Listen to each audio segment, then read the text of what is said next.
हाँ, पंच परमेष्टि भगवान की जय। सभी को IVS मंच पे सुप्रभात, जय जिनेन। विनय भैया, अर्चना दीदी, ललिता दीदी, रेखा दीदी, सभी को मेरा सादर जय जिनेन और सभी पार्टिसिपेंट्स का IVS मंच पे बहुत बहुत स्वागत। हमने इतनी सुंदर शांति धारा से अपनी दिन की शुरुआत करी। भैया ने बहुत अच्छा अवसर दिया है हमें, हमारे लिए। हम रेकी के थ्रू हम इस मंच का और भैया का धन्यवाद देते हैं कि टाइम टाइम पे वो हमें नई नई ऊर्जाओं से वाकिफ कराते हैं। हम प्रभु के शरण में हैं, हम उनके दरबार में खड़े हैं और हम उन्हें अपने 2 लाइनों से उनकी भक्तिमय होंगे। रंग मा रे प्रभु तारा ही रंग गयो रे। आया मंगल दिन मंगल अवसर, आया मंगल दिन मंगल अवसर, भक्ति माथारी हूँ नाच रयो रे, प्रभु तारा ही रंग गयो रे।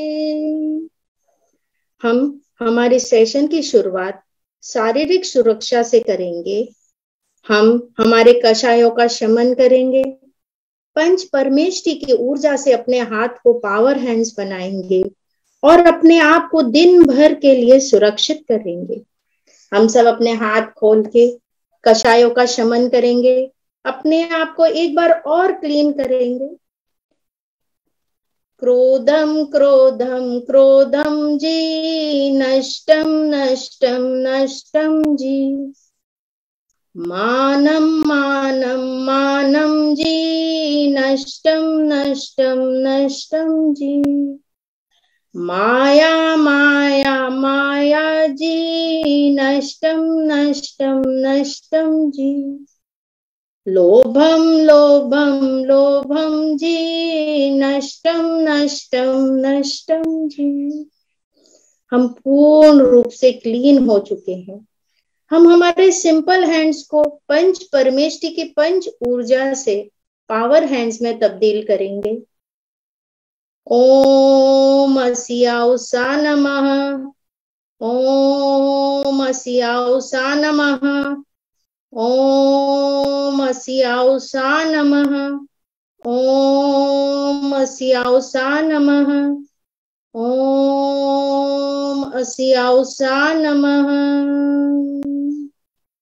जो सिंपल हैंड्स पावर हैंड्स में तब्दील हो गए हैं, हम हमारे दोनों अंगूठों पे अरिहंत भगवान को विराजमान कर अरिहंत भगवान की सफेद ऊर्जा हमारे अंदर ग्रहण कर रहे हैं।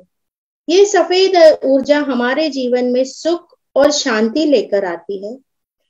श्री अरिहंतों को नमस्कार। सेकंड नंबर की उंगली से हमारे अंदर सिद्धों की लाल रंग की ऊर्जा ग्रहण करेंगे। लाल रंग की ऊर्जा हमारे को ऊर्जावान बनाती है, स्फूर्ति लाती है। श्री सिद्धों को नमस्कार। थर्ड नंबर की उंगली से हम पीले रंग की ऊर्जा अपने अंदर ग्रहण करेंगे। पीले रंग की ऊर्जा हमें पावर देती है, हमारी इम्यूनिटी स्ट्रॉन्ग करती है और हमें मजबूत करती है। श्री आचार्यों को नमस्कार। चौथे नंबर की फिंगर से हम उपाध्यायों की ऊर्जा, हरे रंग की ऊर्जा अपने अंदर ग्रहण करेंगे। ये ऊर्जा हमारे जीवन में खुशहाली और प्रेम लाती है। श्री उपाध्यायों को नमस्कार। और अंत में छोटी उंगली से हम काले रंग की ऊर्जा हमारे अंदर से काले रंग की ऊर्जा हम ग्रहण करेंगे। हमारे अंदर से सारी नेगेटिविटी को दूर कर पॉजिटिविटी भरेंगे। सर्व साधु को नमस्कार। श्री अरिहंतों को नमस्कार, श्री सिद्धों को नमस्कार, श्री आचार्यों को नमस्कार, श्री उपाध्यायों को नमस्कार। जग में जितने साधु गण हैं उन सबको बारंबार नमस्कार। हम आदिनाथ भगवान के दरबार में खड़े हैं। आदिनाथ भगवान की अनंतांत ऊर्जा हमारे अंदर समाहित हो रही है। हमें सिर्फ अपने भावों से खड़े रहना है। वो अपने आप ही हमारा सारा कष्ट, हमारा सारा दर्द समझ जाते हैं। हमें कहने की भी जरूरत नहीं पड़ती है। हम आदिनाथ भगवान को याद करेंगे, उनका मंगलाचरण करेंगे और फिर उनसे प्रार्थना करेंगे कि उनके दाहिने पैर के अंगूठे के नाखून से जो सुनहरे रंग की ऊर्जा आ रही है वो हमारे अंदर समाहित हो, हम स्वस्थ रहें, हम पॉजिटिव रहें। ओम ह्रीं श्रीं क्लीं ऐं बड़े बाबा अरहम नमः। ओम ह्रीं श्रीं क्लीं ऐं बड़े बाबा अरहम नमः। ओम ह्रीं श्रीं क्लीं ऐं बड़े बाबा अरहम नमः। ओम ह्रीं श्रीं क्लीं ऐं बड़े बाबा अरहम नमः। ओम ह्रीं श्रीं क्लीं ऐं बड़े बाबा अरहम नमः। ओम ह्रीं श्रीं क्लीं ऐं बड़े बाबा अरहम नमः। ओम ह्रीं श्रीं क्लीं ऐं बड़े बाबा अरहम नमः। ओम ह्रीं श्रीं क्लीं ऐं बड़े बाबा अरहम नमः। ओम ह्रीं श्रीं क्लीं ऐं बड़े बाबा अरहम नमः। भक्तामर प्रणत मौलिमणि प्रभाण मुद्योतकं दलित पापतमो वितानम् सम्यक् प्रणम्य जिनपादयुगं युगादा वालम्बनं भवजले पततां जनानम् यसंस्तुता सकलवाङ्मय तत्त्वबोधा दुद्भूत बुद्धिपटुभिः सुरलोकनाथे स्तोत्रय जगत्त्रय चित्तहरेरुदारे स्तोषे किलाहमपि तं प्रथमं जिनेन्द्रम्। आदिनाथ भगवान की जय। हम हमारे जीवन में 50-60% रोज हमारी ऊर्जा हमारे आंखों से व्यय कर देते हैं। हम आदिनाथ भगवान से प्रार्थना करेंगे कि वो हमारे आंखों के द्वारा ऊर्जा भरें, हमारी आंखें स्वस्थ करें, हमारी आंखों को और हमारे जीवन में देखने का दृष्टिकोण सकारात्मक करें। बुद्ध्या विनापि विबुधार्चित पादपीठस्तोत्युं समोद्यतमतिर्विगत त्रपोऽहम् बालं विहाय जलसंस्थितमिन्दुबिम्ब मन्यक इच्छति जन सहसा ग्रहीतुम् बुद्ध्या विनापि विबुधार्चित पादपीठ स्तोत्युं समोद्यतमतिर्विगत त्रपोऽहम् बालं विहाय जलसंस्थितमिन्दुबिम्ब मन्यक इच्छति जन सहसा ग्रहीतुम् बुद्ध्या विनापि विबुधार्चित पादपीठ स्तोत्युं समोद्यतमतिर्विगत त्रपोऽहम् बालं विहाय जलसंस्थितमिन्दुबिम्ब मन्यक नेच्छति जना सहसा ग्रहीतुम्। ॐ ह्रीं श्रीं क्लीं सिद्धेभ्यो बुद्धेभ्यो सर्व सिद्धिदायकेभ्यो नमः स्वाहा। ॐ ह्रीं श्रीं क्लीं सिद्धेभ्यो बुद्धेभ्यो सर्व सिद्धिदायकेभ्यो नमः स्वाहा। ॐ ह्रीं श्रीं क्लीं सिद्धेभ्यो बुद्धेभ्यो सर्व सिद्धिदायकेभ्यो नमः स्वाहा। सब अपनी आंखों पे हाथ रखते हुए ऊर्जा लेंगे। ओम ह्रीं आरम नमो परमो हि जनाणम झोम झोम नमः स्वाहा। ओम ह्रीं आरम नमो परमो हि जनाणम झोम झोम नमः स्वाहा। ओम ह्रीं आरम नमो परमो हि जनाणम झोम झोम नमः स्वाहा। एक श्लोक से आंखों में ऊर्जा और आंखों की दृष्टि बढ़ती है और एक श्लोक से आंखों में अंदर जितने ऑर्गन्स होते हैं उनको नई ऊर्जा मिलती है।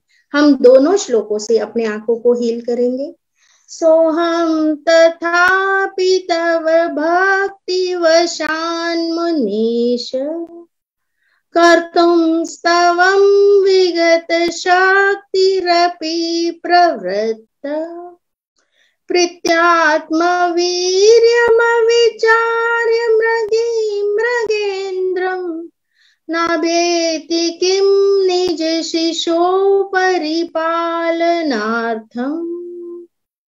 सोहं तथापि तव भक्तिवशान् मुनीश कर्तुं स्तवं विगत शक्तिरपि प्रवृत्त प्रीत्यात्मवीर्यमविचार्य मृगेन्द्रं नाभेति किं निज शिशो परिपालनार्थम्।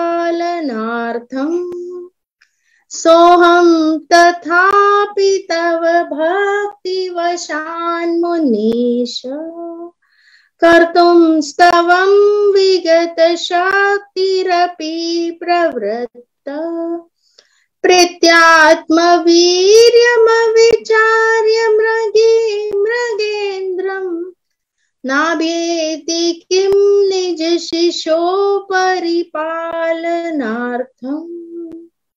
ॐ ह्रीं श्रीं क्लीं क्रों सर्व संकट निवारणेभ्यो श्री सुपार्श्वनाथ जिनेन्द्रभ्यो नमो नमः स्वाहा। ॐ ह्रीं श्रीं क्लीं क्रों सर्व संकट निवारणेभ्यो श्री सुपार्श्वनाथ जिनेन्द्रभ्यो नमो नमः स्वाहा। ॐ ह्रीं श्रीं क्लीं क्रों सर्व संकट निवारणेभ्यो श्री सुपार्श्वनाथ जिनेन्द्रभ्यो नमो नमः स्वाहा।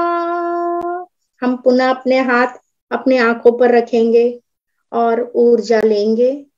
ओम ह्रीं आरम नमो अनंतो हि जनाणम झोम झोम नमः स्वाहा। ओम ह्रीं आरम नमो अनंतो हि जनाणम झोम झोम नमः स्वाहा।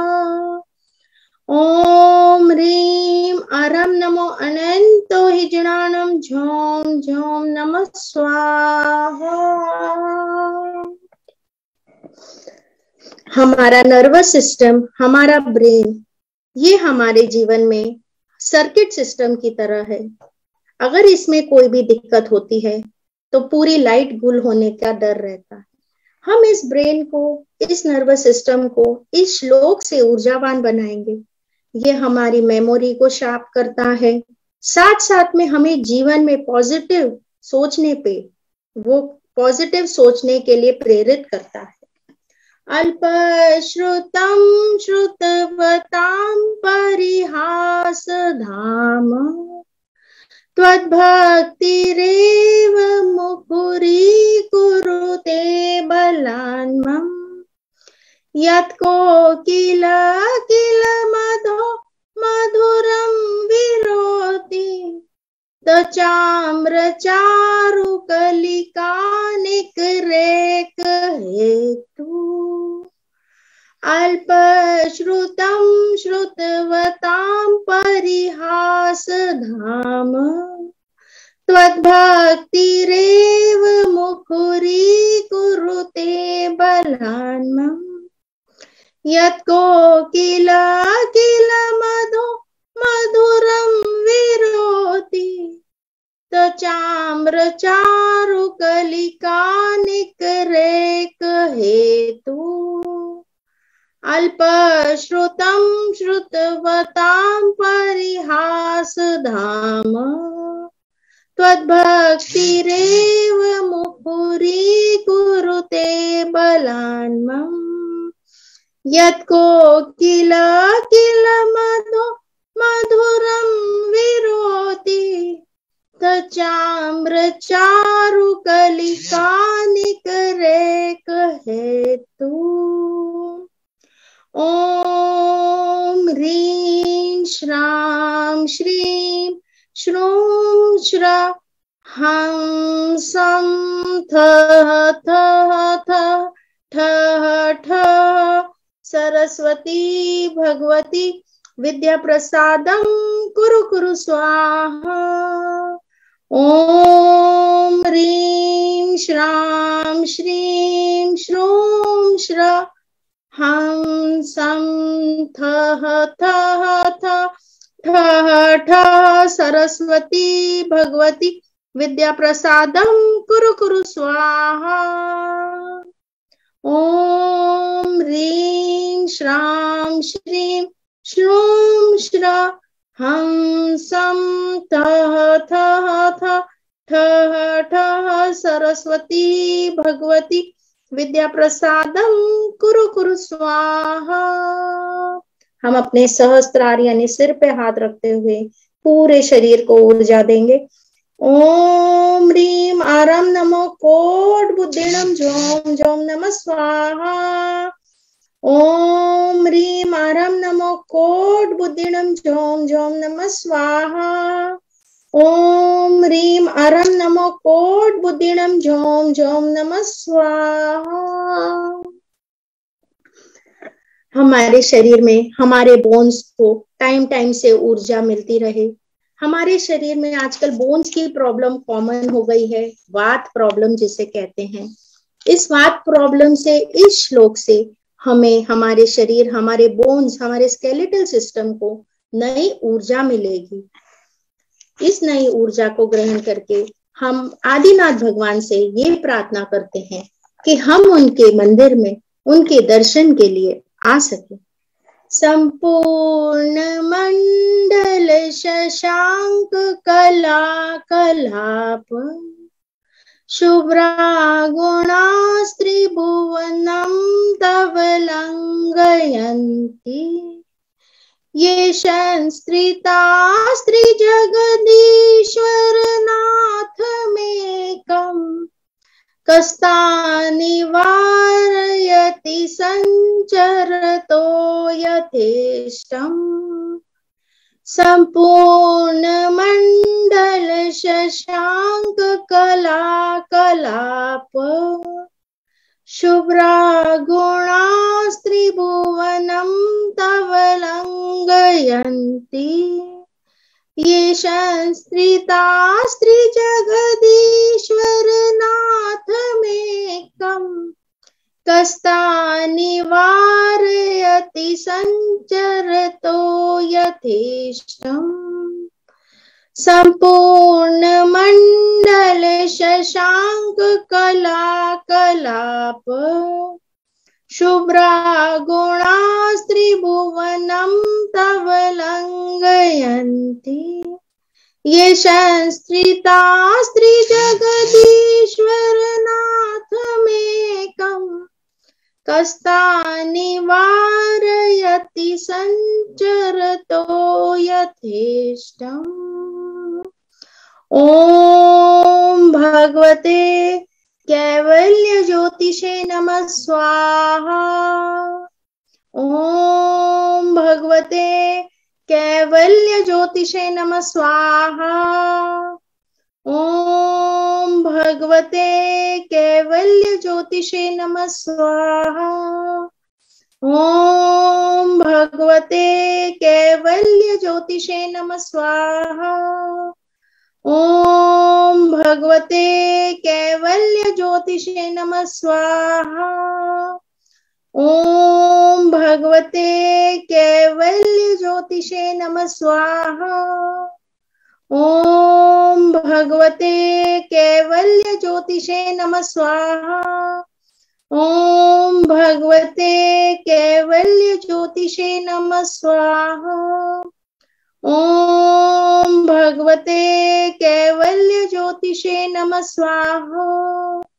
ओम भगवते कैवल्य ज्योतिषे नमः स्वाहा। हम इसकी रिद्धि की ऊर्जा हमारी नाभि से हमारे शरीर में लेंगे। हमारी नाभि पे हाथ रखते हुए हम ये विचार करेंगे कि हमारा मूलाधार चक्र जो हमारे पूरे शरीर के स्केलेटल सिस्टम को मजबूत बनाता है, वही इस पे रूल करता है। तो हमारा मूलाधार चक्र स्ट्रांग हो, जिससे हमारे शरीर के सारे बोन्स मजबूत होंगे। इस ऊर्जा को ग्रहण करते हुए आप स्वस्थ होने की सोचेंगे। ओम, अपने दोनों हाथ नाभि पे रखिएगा और ऊर्जा दीजिए अपने मूलाधार चक्र को। ओम ह्रीम आराम नमो व्योलमदिणम झोम झोम नमः स्वाहा। ओम ह्रीम आराम नमो व्योलमदिणम झोम झोम नमः स्वाहा। ओम ह्रीम आराम नमो व्योलमदिणम झोम झोम नमः स्वाहा।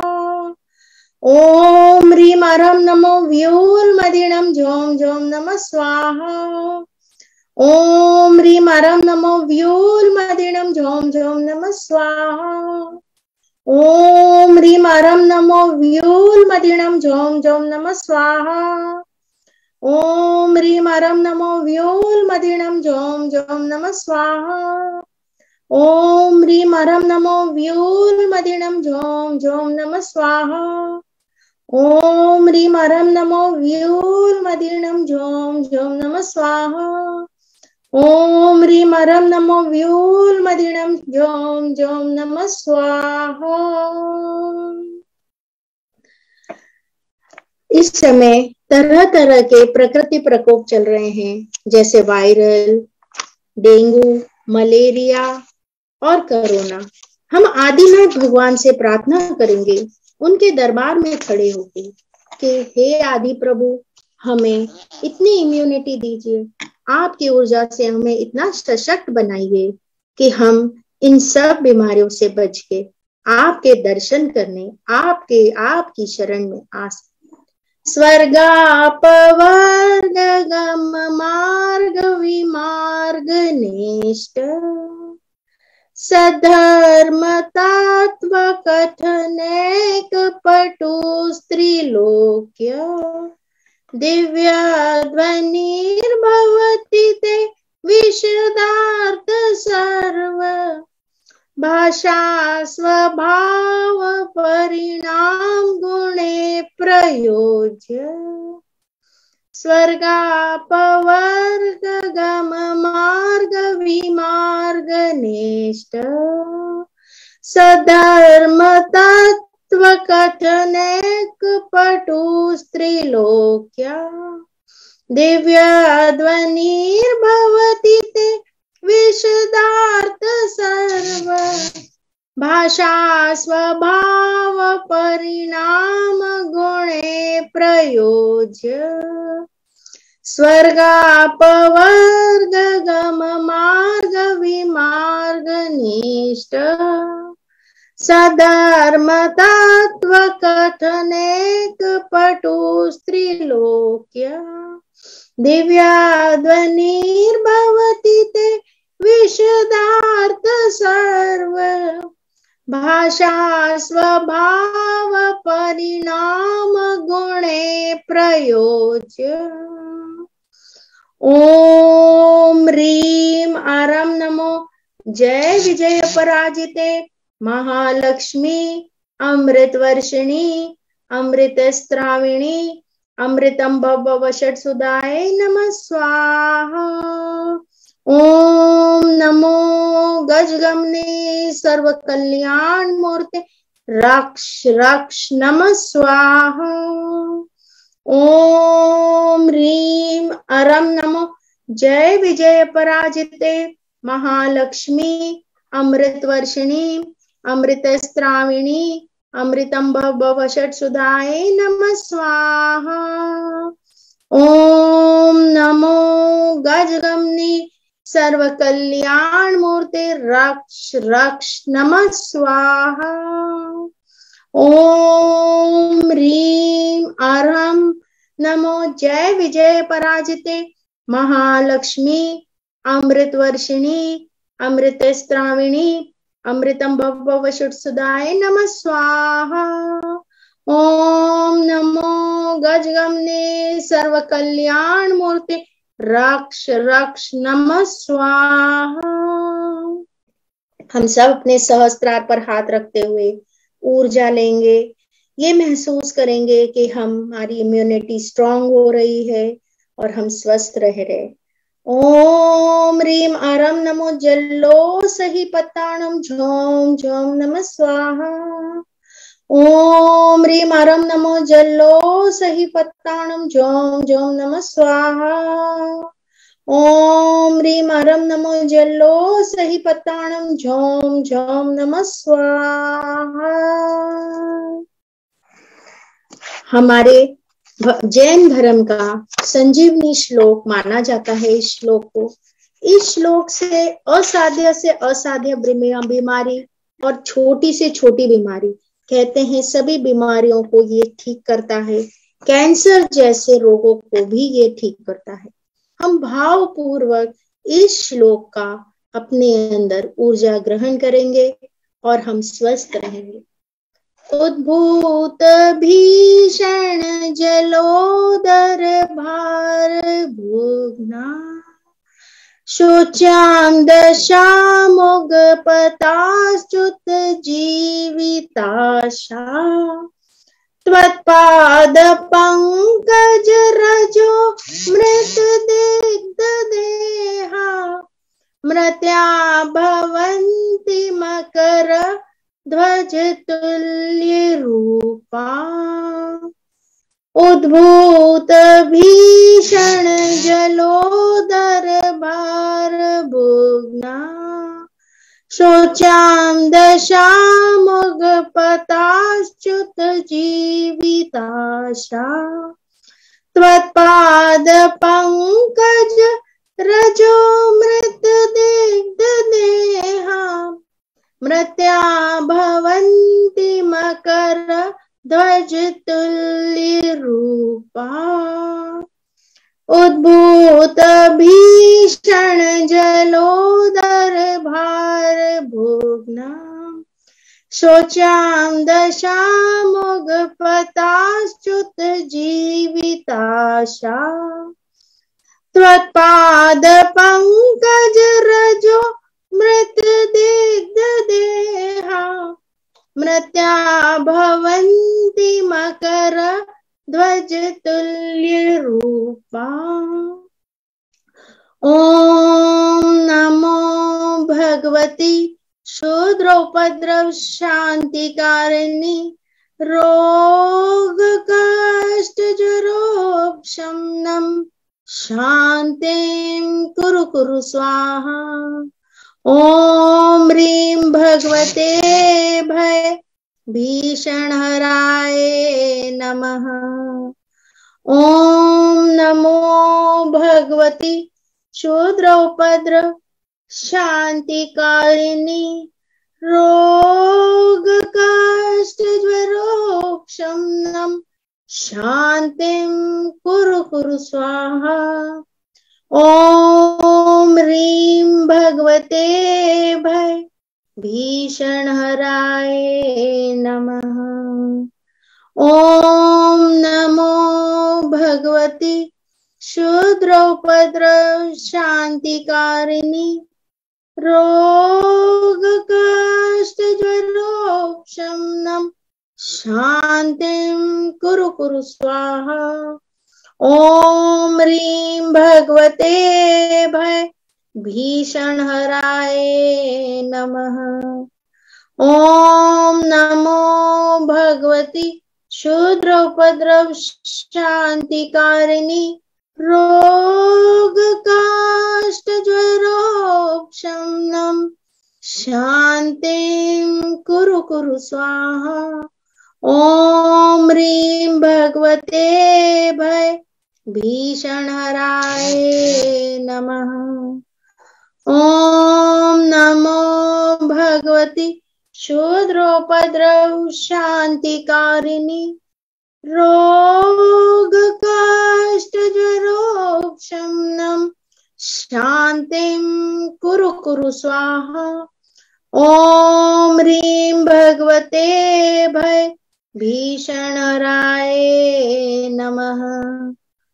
ओम नमो भगवती शूद्रोपद्रव शांतिकारिणी रोग काष्ठ ज्वरोपशमनम शांतिं कुरु कुरु स्वाहा।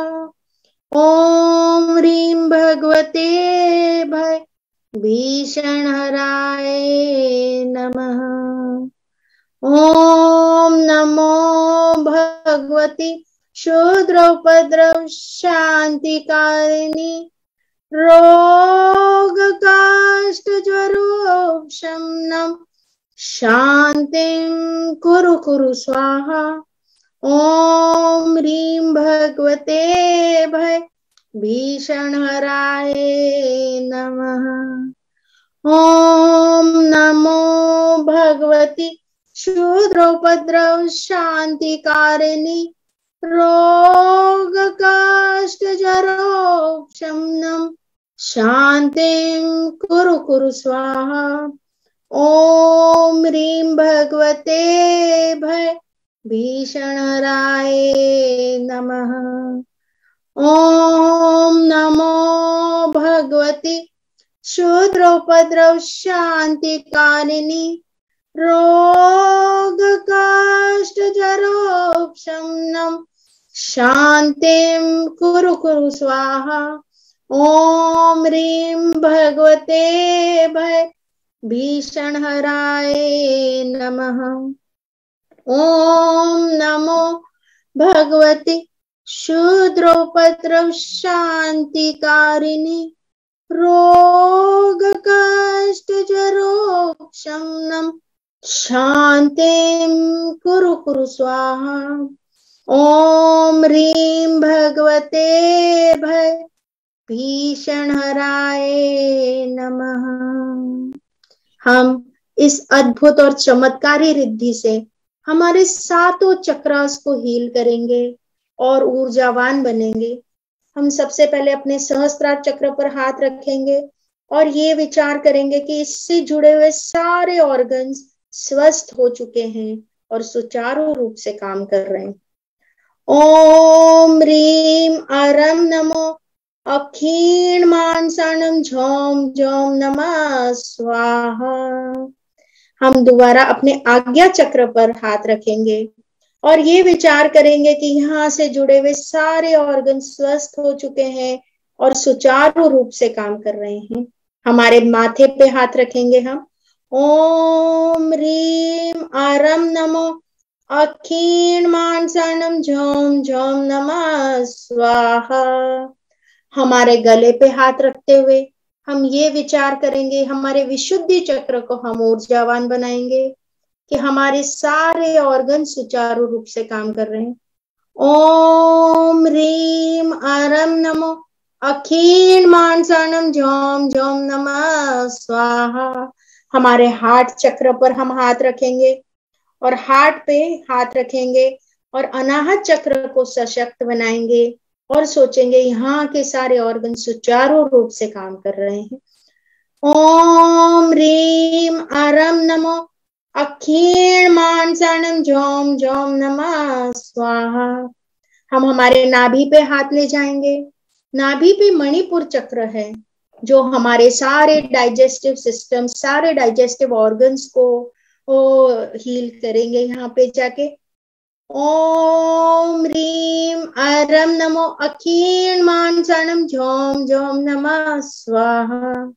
ये मंत्र इतने शुद्ध होते हैं कि हमारे हाथ हम नाभि से नीचे नहीं ले जाते। दोबारा हाथ अपने नाभि पे रखते हुए ही नाभि के 2 उंगल नीचे जो स्वादिष्टान चक्र है, हाथ नाभि पे रहेगा।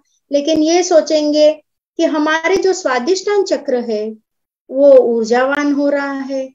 उसके सारे ऑर्गन्स जो एक्सक्रीटरी सिस्टम है जैसे किडनी, लीवर, इन सबको वो मजबूत कर रहा है। ओम ह्रीम अरम नमो अखीण मानसणम झोम झोम नमः स्वाहा। दोबारा हम हमारा हाथ नाभि पे ही रखेंगे, पर विचार करेंगे कि जो हमारा मूलाधार चक्र है, जो हमारे बॉडी, हमारे मसल्स, इन सबको ऊर्जावान ऊर्जा देता है, वो सशक्त हो रहा है। ओम ह्रीम आरम नमो अखीण मानसणम झोम झोम नमः स्वाहा। हम हमारा हाथ पीछे स्पाइनल कॉर्ड पे ले जाएंगे, हमारी स्पाइनल कॉर्ड को हम ऊर्जा देंगे और इससे सशक्त बनाएंगे। ओम ह्रीम आरम नमो अखीण मानसणम झोम झोम नमः स्वाहा। और आखिरी में हम हमारी कमर पे हाथ रखते हुए पीछे ये विचार करेंगे कि नीचे पैरों तक ऊर्जा जा रही है और हम पूर्ण रूप से स्वस्थ हो चुके हैं। ओम ह्रीम आरम नमो अखीण मानसणम झोम झोम नमः स्वाहा। हम अबीजाक्षर करेंगे। अबीजाक्षर वो ही बीजाक्षरों में संजीवनी बूटी है। ये हमें हमारे हर तरह से, हमारे बॉडी में जो भी पेन हो, सर्दी खांसी हो, लंग्स में प्रॉब्लम हो, इन सबको हील करता है। हम लिखेंगे जहां जहां हमें प्रॉब्लम है और ये विचार करेंगे कि हम स्वस्थ हो रहे हैं। ये आप नाभि से नीचे मत लिखिएगा। आंख बंद करके इस बीजाक्षर की ऊर्जा लीजिए और अपने आप को स्वस्थ महसूस कीजिए। सम्यक दर्शनाय नमः, सम्यक ज्ञानाय नमः, सम्यक चारित्राय नमः। अ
अ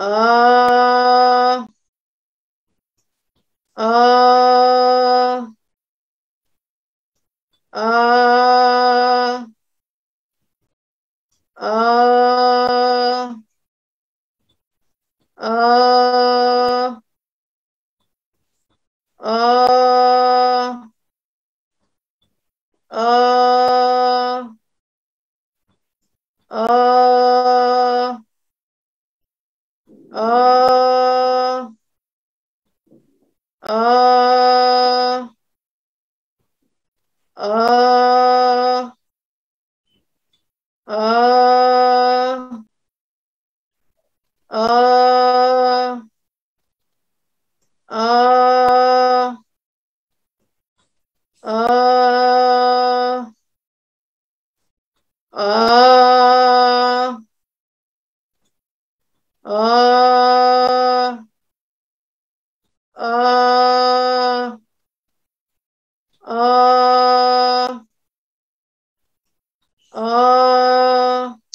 अ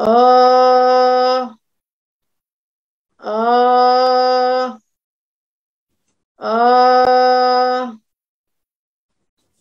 अ सम्यक दर्शनाय नमः, सम्यक ज्ञानाय नमः, सम्यक चारित्राय नमः। ओम नमो आरोग्योऽहम्, ओम नमो आरोग्योऽहम्, ओम नमो आरोग्योऽहम्, परम स्वास्थ्य स्वरूपोऽहम्, परम स्वास्थ्य स्वरूपोऽहम्,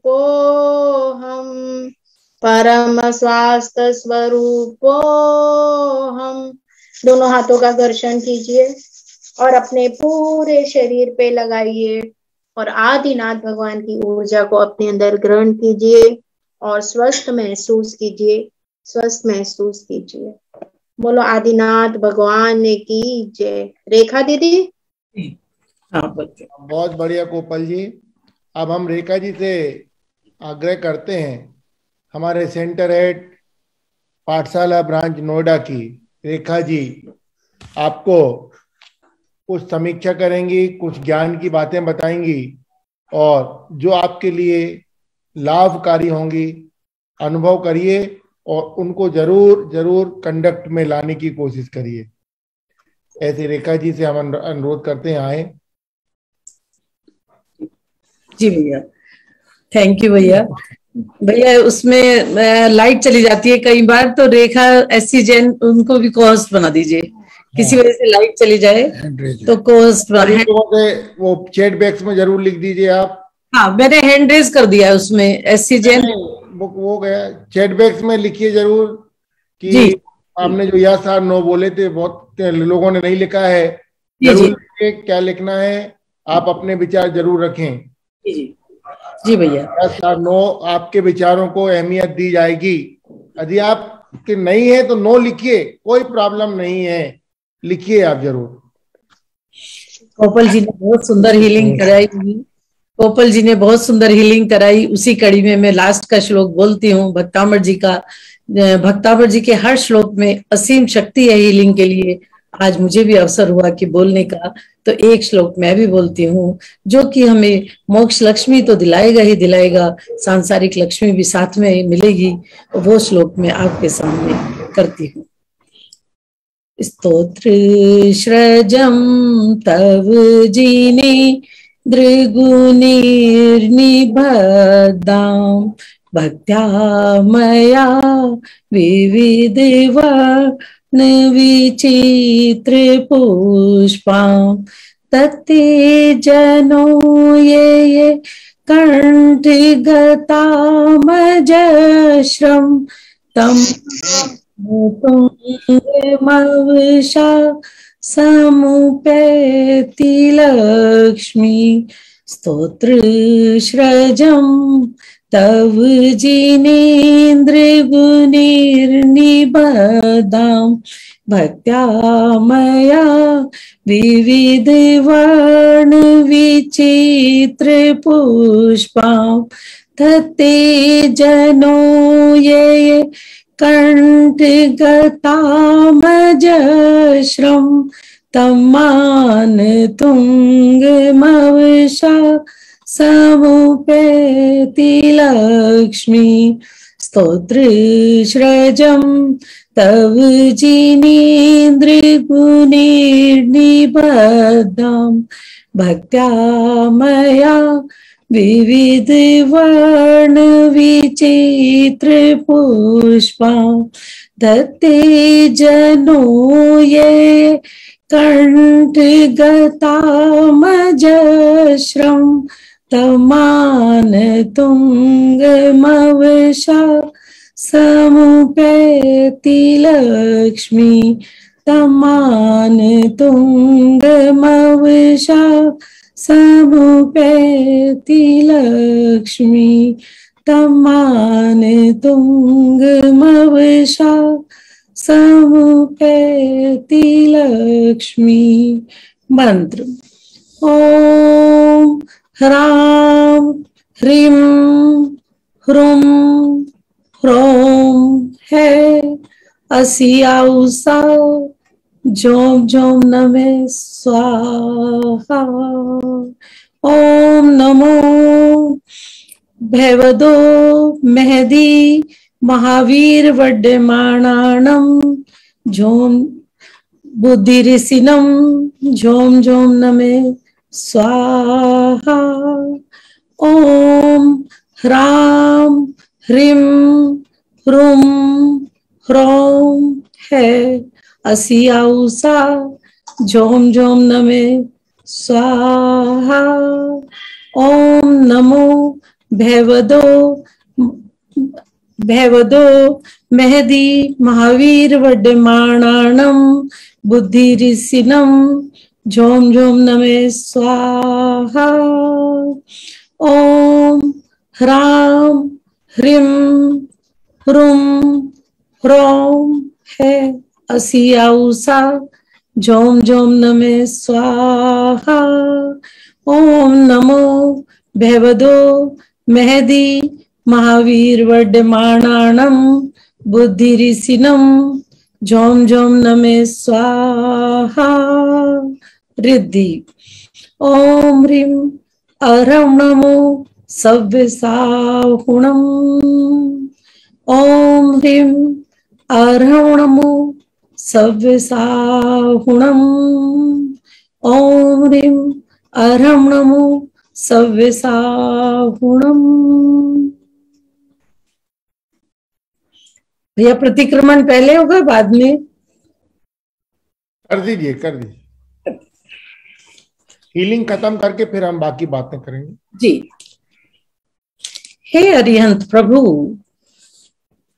मुझसे मन वचन काय द्वारा कृतकारित अनुमोदना द्वारा समरम समारम आरंभ द्वारा क्रोध मान माया लोभ द्वारा प्रमाद इत्यादि विभावों द्वारा इस भव में या पूर्व भव में सच्चे देव गुरु की अभिनय हुई हो, व्रतों में अतिक्रम व्यतिक्रम अतिचार अनाचार का दोष लगाया हो, एकेंद्रिय से लेकर पचेंद्रिय तक किसी जीव की भी हिंसा हुई हो, विराधना हुई हो, या दिन और रात में लगाए सर्व दोषों का मैं पश्चाताप करता हूँ, क्षमा मांगता हूँ भगवान, क्षमा मांगता हूँ आपसे। मेरे सभी दोष मिथ्या हो जाएं भगवान, मेरे सभी दोष मिथ्या हो जाएं।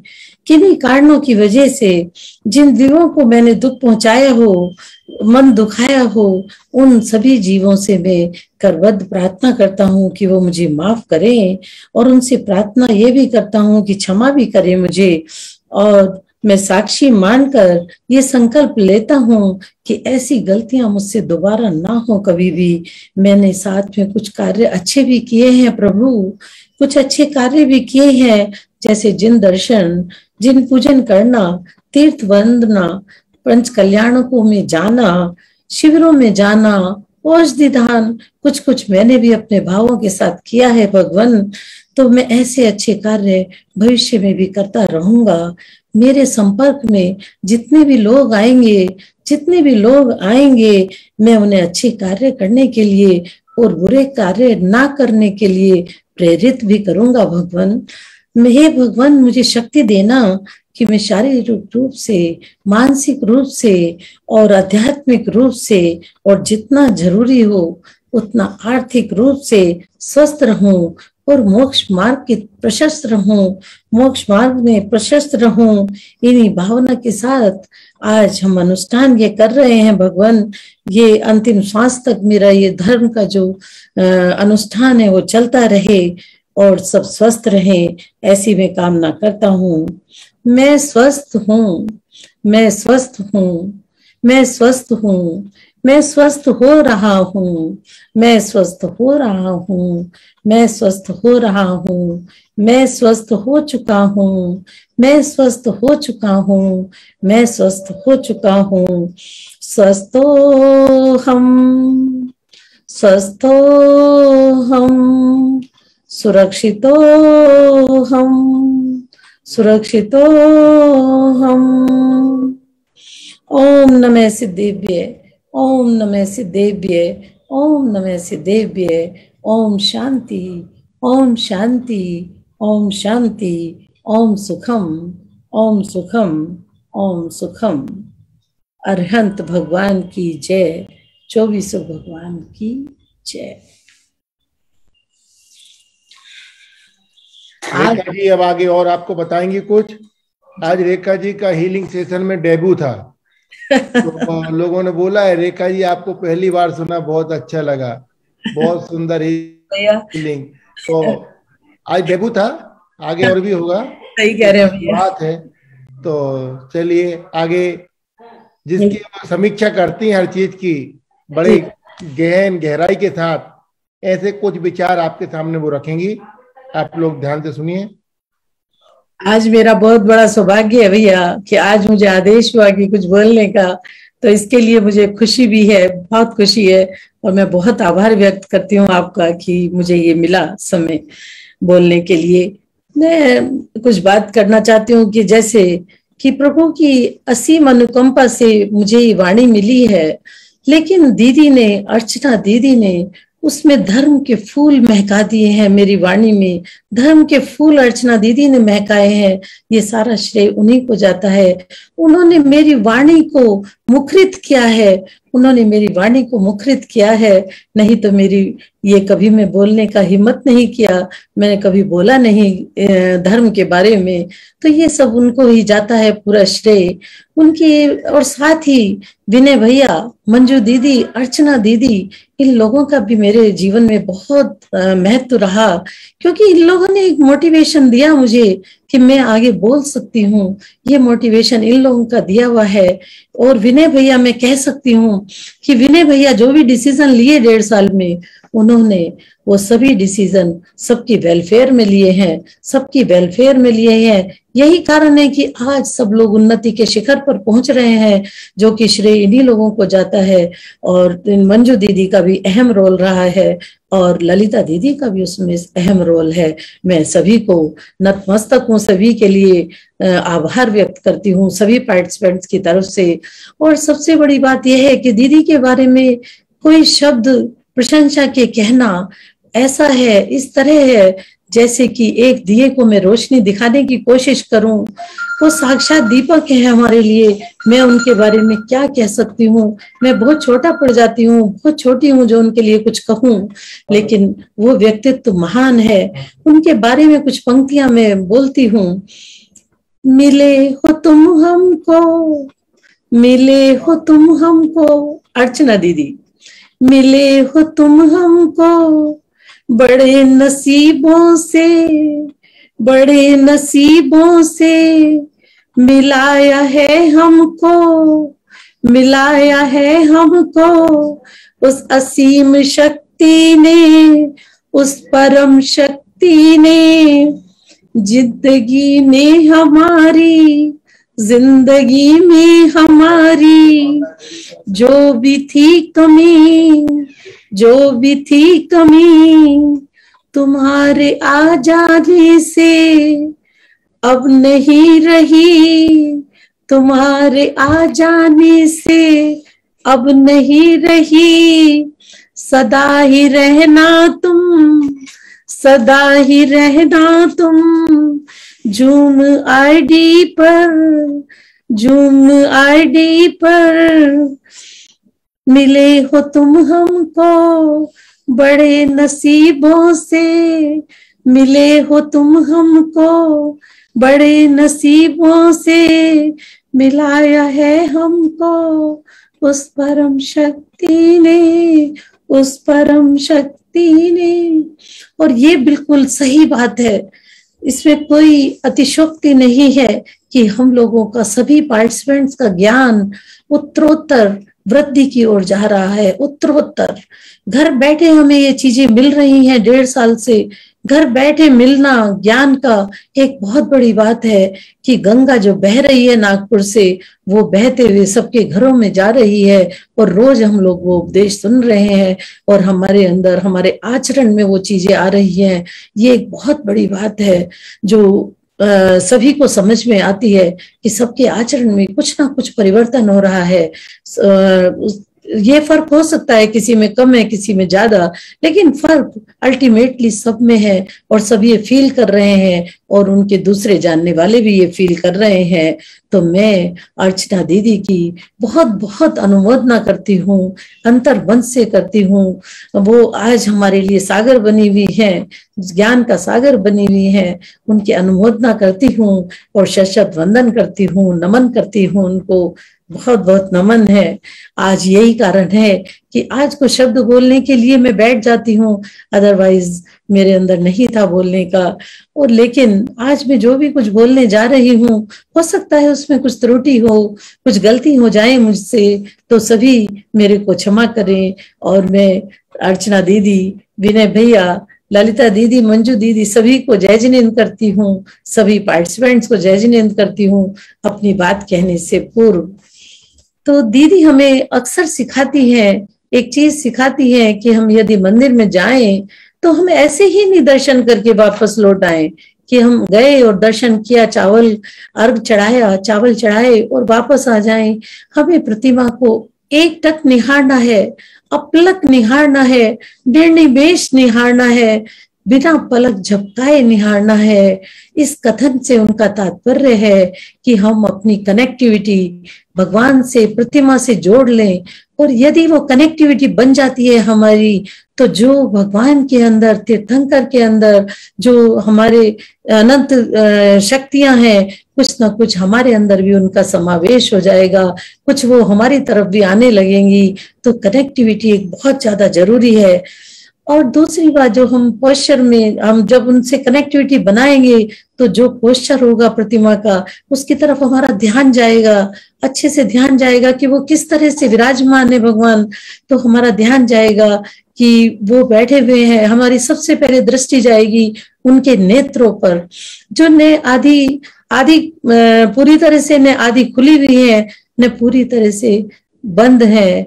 वो संभाव में स्थित है, मध्य में स्थित है, और जो हमें बताती है, जो इस बात का द्योतक है कि भगवान हमारे अति पर नहीं जीते हैं, वो मध्य में स्थित है, संभाव में स्थित है। और दूसरी बात ये बताते हैं कि वो कर्मों से रहित हैं और उनको किसी भी अति पर नहीं है। उनके जीवन, वो बताता है हमें कि उनके जीवन में कितना संतुलन था, कितना संतुलन था। न दृष्टि दाएं थी न बाएं थी, मानो सारी दिशाएं उनके लिए ओझल हो गई, सारी दिशाएं खत्म हो गई। केवल वो अपने ध्यान में लगे हुए हैं और नासिका अग्र पर उनकी ध्यान है उनका।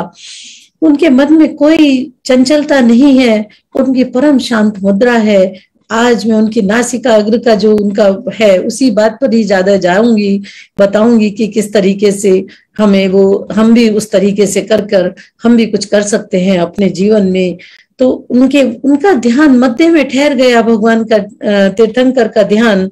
और मध्य में ठहरना आसान नहीं है, हमें लगता है कि आसान है, लेकिन जब हम करने बैठेंगे तो पता लगेगा कि नासिका अग्रभाग पर केंद्रित ध्यान को करना बहुत मुश्किल है, बहुत देर तक हम नहीं कर सकते। लेकिन वो इसी मुद्रा में लगातार बैठे रहे, और सबसे बड़ी बात है इस मुद्रा में बैठे रहे और लेकिन रिलैक्स्ड लगते हैं, उनकी परम शांत मुद्रा लगती है, उनका चेहरा सौम्यता से मुस्कुराता हुआ प्रतीत होता है। ये एक बहुत बड़ी बात है अपने में।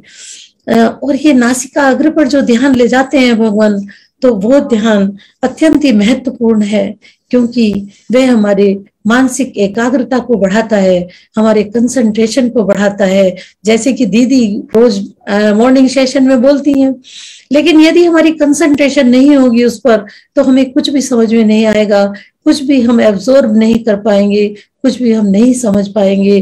तो कंसंट्रेशन बढ़ाता है ये हमारी, और यह मुद्रा जो हमारा ध्यान होता है उसको परिपक्व बनाती है, उसको एक नए मोड़ पर ले जाती है, उसका लेवल बढ़ा देती है ध्यान का, और मेमोरी पावर को भी साथ में बढ़ाती है।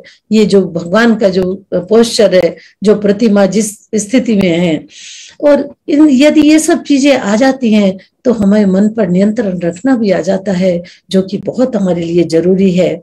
और ध्यान को यदि हम एक केंद्र बिंदु पर ले जाएं तो हम कहते हैं ऐसा कि हमारे सारे कार्य सिद्ध भी हो सकते हैं यदि हम इसको अपने जीवन में लाएं। और साइंटिफिकली बात ये प्रूवन है पूरी अच्छी तरीके से कि यहाँ जहां हम अपना ध्यान ले जाते हैं वहीं पर ऊर्जा का फ्लो होने लगता है तेज गति से। तो दीदी रोज जब सेशन लेती हैं, हीलिंग देती हैं, तो आपने सुना ही होगा सबने कि दीदी कहती हैं कि आप अपना, जहां आपको पेन है, जहां आप रोगग्रस्त हैं, अपना ध्यान उधर की तरफ ले जाइए। तो क्यों कहती हैं दीदी? इसलिए कहती हैं कि ऊर्जा का फ्लो, यदि हमारी चेतना उधर जाएगी तो चेतना का फ्लो उस वाली जगह पर होगा जहां रोग है, और फिर रोग को भागते देर नहीं लगेगी यदि वहां पर, क्योंकि मंत्र पढ़ रही है और मंत्र पढ़कर जो वाइब्रेशंस वहां पर आती हैं तो वहां ज्यादा वाइब्रेशंस आएंगी, बिकॉज कि हम लोग की चेतना वहां पर है। तो जब वो आएगी तो रोग अब नहीं रुक पाएगा, रोग चला जाएगा, निगेटिविटी सब चली जाएगी, 100% जाएगी, ये बात पक्की है। और दीदी एक चीज और कहती है कि देखिए, अपने को एकदम आप स्ट्रेट रखिए, आप अपने को हीलिंग देते हुए कहती हैं कि स्ट्रेट रहें। आप स्ट्रेट रहने से क्या फायदा होता है? सबसे बड़ी बात यह है कि जो हमारी ब्रह्मांडीय ऊर्जा है वो हमारी बैकबोन में सबसे पहले आती है, और बैकबोन यदि हमारी सीधी रहेगी, अवरोध नहीं रहना चाहिए उसमें। यदि हम मुड़कर बैठेंगे, सीधे नहीं बैठेंगे, तो उसमें अवरोध आ जाएगा। और जब किसी भी नली में या किसी भी पाइप में यदि अवरोध आ जाता है तो उसमें जो पास होगी एयर वो रुक जाएगी, वो पूरी अच्छी तरह जाएगी बट लेकिन अच्छी तरह से नहीं जाएगी। तो हमारा पोस्चर भी बहुत महत्व रखता है कि हम सीधे बैठें, जिससे कि ब्रह्मांडीय जो ऊर्जा हमारे में आ रही है वो हमारी बैकबोन में आए।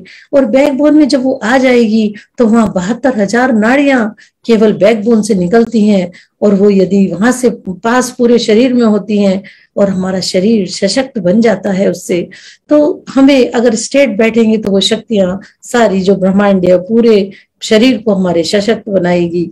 ये बात दीदी इसीलिए कहती हैं कि आप सही पोस्चर में बैठे तो फायदा बहुत ज्यादा होगा। और जैसे कि तीर्थंकर हमारे नासाग्र दृष्टि पर हैं, और हम देखते हैं कि नासाग्र दृष्टि है उनकी, और वो पद्मासन में बैठे हुए हैं। जब वो पद्मासन में बैठे हुए होते हैं तो ये बात सर्वविदित है कि कोई भी पद्मासन में बैठता है तो उसे अपने को स्ट्रेट नहीं बैठना, अलाइनमेंट सही करने की जरूरत नहीं होती उसको कि वो अपनी बैकबोन को सही करे, वो ऑटोमेटिकली बैकबोन जो है हमारी सही हो जाती है यदि हम पद्मासन में बैठे होते हैं। तो इस पोस्चर में यदि हम बैठे, जो तीर्थंकर बैठे हैं हमारे, यदि हम इस पोस्चर में बैठेंगे तो हमारे 7 चक्रास भी एक्टिवेट हो जाएंगे, उनमें ऊर्जा जाएगी। ये दीदी का कहने का आशय होता है कि सबसे पहले हमारे मूलाधार में, दीदी ने ये 7 चक्रास का भी हमें बीच में समझाया है कि किस तरह से ऊर्जा गमन करती है। तो सबसे पहले मूलाधार में वो ऊर्जा हमारी वहां इकट्ठी हो जाती है, वो ऊर्जा पैदा हो जाती है वहां पर। और ऊर्जा का स्वभाव ही है ऊर्ध्वगमन, वो गमन करने लगती है। और जैसे ही वो गमन करती है तो वो स्वादिष्टान चक्र पर पहुंचती है। स्वादिष्टान चक्र को वो क्योर कर देती है हमारे, फिर आगे मणिपुर चक्र में पहुंचती है जहाँ की हमारा पूरा डाइजेस्टिव सिस्टम है, तो वो सिस्टम को वहां पर वो ठीक करती है। फिर आगे बढ़ती है अनाहत चक्र में जहाँ प्रेम का झरना फूट पड़ता है, वो वहां भी सही तरह से हमारे को ऊर्जा ऊर्जित करती हुई फिर हमारे विशुद्धि चक्र में पहुंचती है। वहां हमारे सारे सिस्टम सही होते हैं। उसके बाद में हम आज्ञा चक्र में पहुंचते हैं। आज्ञा चक्र हमारा एक बहुत बड़ा केंद्र है शक्ति का, वहां पहुंचती है। उसके बाद वहां पर सहस्त्रार चक्र में अल्टीमेटली पहुंच जाती है। वहां पर यदि हम वहां पर अपने ऊर्जा को पहुंचा देंगे तो वहां सहस्त्र चैनल्स हैं। भगवान ने हमें 1000 पेटल्स देकर भेजा है, 1000 चैनल्स देकर भेजा है, जिनमें की कितनी प्रोग्रामिंग हम कर सकते हैं, बहुत अधिक कर सकते हैं। लेकिन कहते हैं कि 20% ही हम उस माइंड का यूज कर पाते हैं, इससे ज्यादा हम यूज नहीं कर पाते उसका। लेकिन यदि हमें यूज करना है तो हमें धर्मोपदेश सुनने होंगे, जैसे कि मॉर्निंग सेशन में होता है, इस तरह बैठना होगा, हमें प्राणायाम करना होगा और हमें ध्यान लगाना होगा, योग करना होगा, तभी हम अपने माइंड का उपयोग पूरी तरह से कर पाएंगे। नहीं तो वो हमारा 80% हमारा माइंड निष्क्रिय रह जाता है, जो कि हम उसका उपयोग ही नहीं कर पाते जीवन भर। इसीलिए यही अनंत शक्तियां हैं जो तीर्थंकरों ने अपनी जागृत कर ली, जो डोरमेंट हैं। हमारे अंदर भी वही शक्तियां हैं, लेकिन वो डोरमेंट हैं, सुप्तावस्था में है, और उन्होंने अपनी वो जागृत कर ली तो वो तीर्थंकर बन गए और हम यहीं पर ही हैं। तो हमें भी चेतना जागनी चाहिए कि हम भी कुछ अपना विकास करें, हम भी उसमें धर्म मार्ग पर आगे बढ़ें। और हमें भगवान ने जो मनुष्य रूप दिया है, या हमें सुविधा दी है कि हम यहाँ ये जंक्शन है तो हम यहाँ से ही ट्रेन पकड़कर या प्लेन पकड़कर जा सकते हैं। किस तरह जाना है ये हमें देखना है, फास्ट जाना है, द्रुत गति से जाना है या धीमी गति से जाना है, देवलोक में जाना है या सिद्ध शिला पर जाना है या अधोगति गमन करना है, ये हमें सोचना है। लेकिन हमें अपने खुद के बारे में जरूर सोचना है, जरूर सोचना है।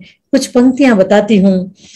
खुद में रहकर वक्त बिताओ तो अच्छा है, खुद में रहकर वक्त बिताओ तो अच्छा है, खुद का परिचय खुद से कराओ तो अच्छा है, खुद का परिचय खुद से कराओ तो अच्छा है। तेरी मेरी इसकी उसकी, तेरी मेरी इसकी उसकी, अब तो छोड़ो, खुद के अंदर धर्म दीप जलाओ तो अच्छा है, धर्म दीप जलाओ तो अच्छा है। प्राचीन काल के जो लोग थे उनकी मेमोरी बहुत अधिक होती थी, बहुत अधिक मेमोरी पावर होती थी उनकी। उसका कारण था, और जो पहले समय में कोई रिकॉर्डिंग की भी कोई व्यवस्था नहीं थी, तो उनकी पावर बहुत अधिक थी, मेंटल वेवलेंथ उनकी बहुत अधिक थी, क्योंकि उनका रहन सहन मेन कारण था, उनका रहन सहन। और उनको भक्ष्य अभक्ष्य का ज्ञान था उनको, कि हमें क्या करना है क्या नहीं करना है। योग प्राणायाम पर भी ध्यान देते थे वो लोग। और जो साधु संत जो भी उपदेश करते थे, तो वो ऐसा नहीं था कि कॉपी में लिख रहे होते थे या कोई रिकॉर्डिंग होती थी, वो सब बातें अपने माइंड के अंदर ले लेते थे और वहां लोग कर लेते थे। और जब भी कभी समय आता था वो सबके सब चीजें सुना देते थे, क्योंकि उन्हें किसी कॉपी की जरूरत नहीं थी, उन्हें कोई चीज की जरूरत नहीं थी। उनका सब कुछ चलता था उनके साथ, पूरा ज्ञान का खजाना उनके साथ चलता था जहां भी वो बैठे होते थे। ये एक बहुत बड़ी बात थी, क्योंकि उनकी अल्फा वेव्स क्रिएट हो जाती थी उनके अंदर। और अल्फा वेव्स जब क्रिएट हो जाती हैं तो हमारा माइंड दो तरह विभाजित है, 2 भागों में। तो या तो लेफ्ट काम करता है या राइट। लेकिन यदि अल्फा वेव्स क्रिएट हो जाती हैं धर्म के द्वारा, अध्यात्म के द्वारा, तो ये हमारा जो माइंड है ये सिंक्रोनाइज हो जाता है। दोनों माइंड एक साथ होकर कार्य करते हैं, और जब एक साथ कार्य करेंगे तो रियली हमारा कुछ अलग ही हमारी अलग तरह से हमारा प्रेजेंटेशन होगा हर चीज में। तो इसीलिए पहले लोगों में जो नॉलेज थी, उन्हें पता था कि व्हाट टू से, हमें क्या कहना है, तो हम अपना बचपन सोचते हैं, तो पहले बड़े लोग जो हमारे घर में होते थे, बुजुर्ग लोग, बहुत कम बोलते थे, बहुत कम, लेकिन जो बोलते थे वो सार गर्भित होता था। और दूसरी बात, उनके अंदर बुद्धि, स्किल था। प्राचीन जो और भी प्राचीन लोग थे, उनके अंदर एक स्किल था, स्किल हाउ टू से, कि किस तरह से हमें अपनी बात को बच्चों के सामने या समाज के सामने रखनी है, किस तरीके से रखनी है, ये उनके अंदर स्किल था। और उनके अंदर तीसरी बात थी एटीट्यूड, कि वो उनका एटीट्यूड हार्श नहीं होता था, वो सॉफ्ट होता था। वो इतना सॉफ्ट होता था कि सामने वाला मना नहीं कर पाता था, उनकी आज्ञा को वो शिरोधार्य कर लेता था। ये सबसे बड़ी बात थी। और उनके अंदर एक विजडम थी। प्राचीन जो बहुत ही प्राचीनतम लोग थे, उनके अंदर एक विजडम थी। विजडम क्या थी कि वेदर टू से और नॉट, कि हमें कहना भी चाहिए ये बात या नहीं कहनी है, क्या जरूरत है कहने की, खुद समझ जाना चाहिए कि हम क्या कहना चाह रहे हैं। ये एक बहुत बड़ी बात थी कि कहना भी कुछ है या नहीं कहना है। जैसे कि हमारे अनंत केवली भगवान है, वो समो शरण में बैठते हैं लेकिन कुछ भी नहीं बोलते, उनके होठ भी नहीं खुलते हैं, वो कोई कुछ बोलना ही नहीं है उनको। और वो कोई भी जो रचना करते हैं देव लोग, उनका उनसे भी कोई मतलब नहीं है। इतना सुंदर समो शरण सजाया होता है, लेकिन उन्हें उससे वो 4 अंगुल ऊपर है। और लेकिन जो है उनकी वाणी खिरती है वहां पर 4 अंगुल ऊपर, उन्हें किसी चीज से कोई मतलब नहीं है।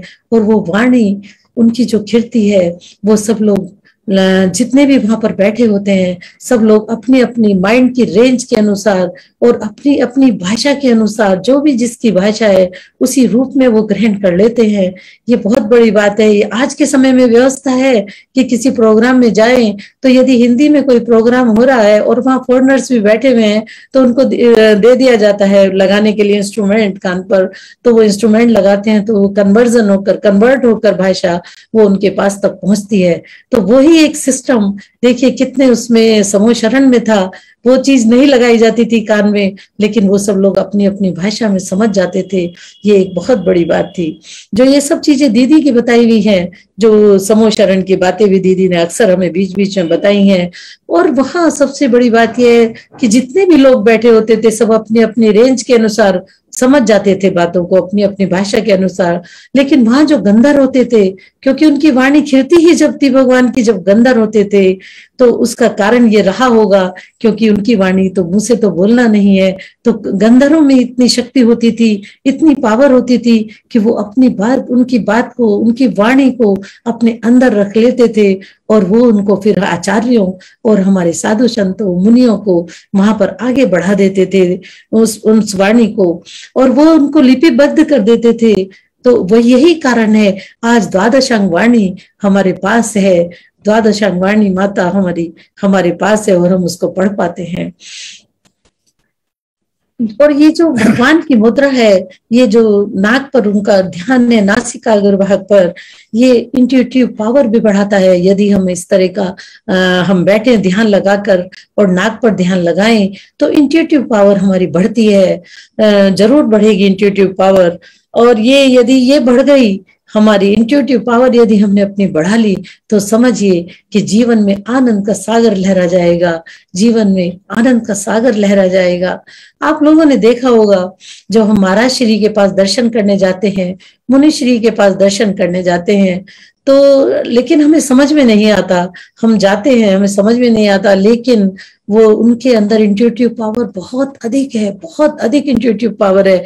वो समझ जाते हैं जब हम पहुंचते हैं कि हम वहां पर आए, तो हमारे अंदर क्या भाव चल रहे हैं, हमारे ओरा से वो जान लेते हैं कि हम किस टाइप के हैं, हम सच में धार्मिक हैं या हम धार्मिक का पोज कर रहे हैं। उनको सब पता होता है, लेकिन वो कहते नहीं है। वो हमारी बॉडी लैंग्वेज से वो सब समझ जाते हैं, हमारे ओरा से सब उनको समझ में आ जाता है। उनकी जो आईज हैं वो सब पता लगा लेती हैं, उनसे कुछ छिपा नहीं होता।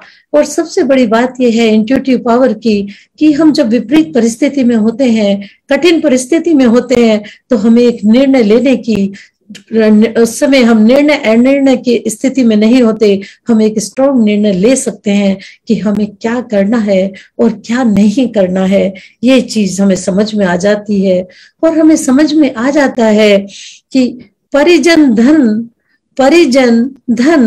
कछु ना चले, परिजन धन कछु ना चले, मरण समय में साथ, मरण समय में साथ, ज्ञान अडिग निज की निधि, भव भव जाए साथ, भव भव जाए साथ।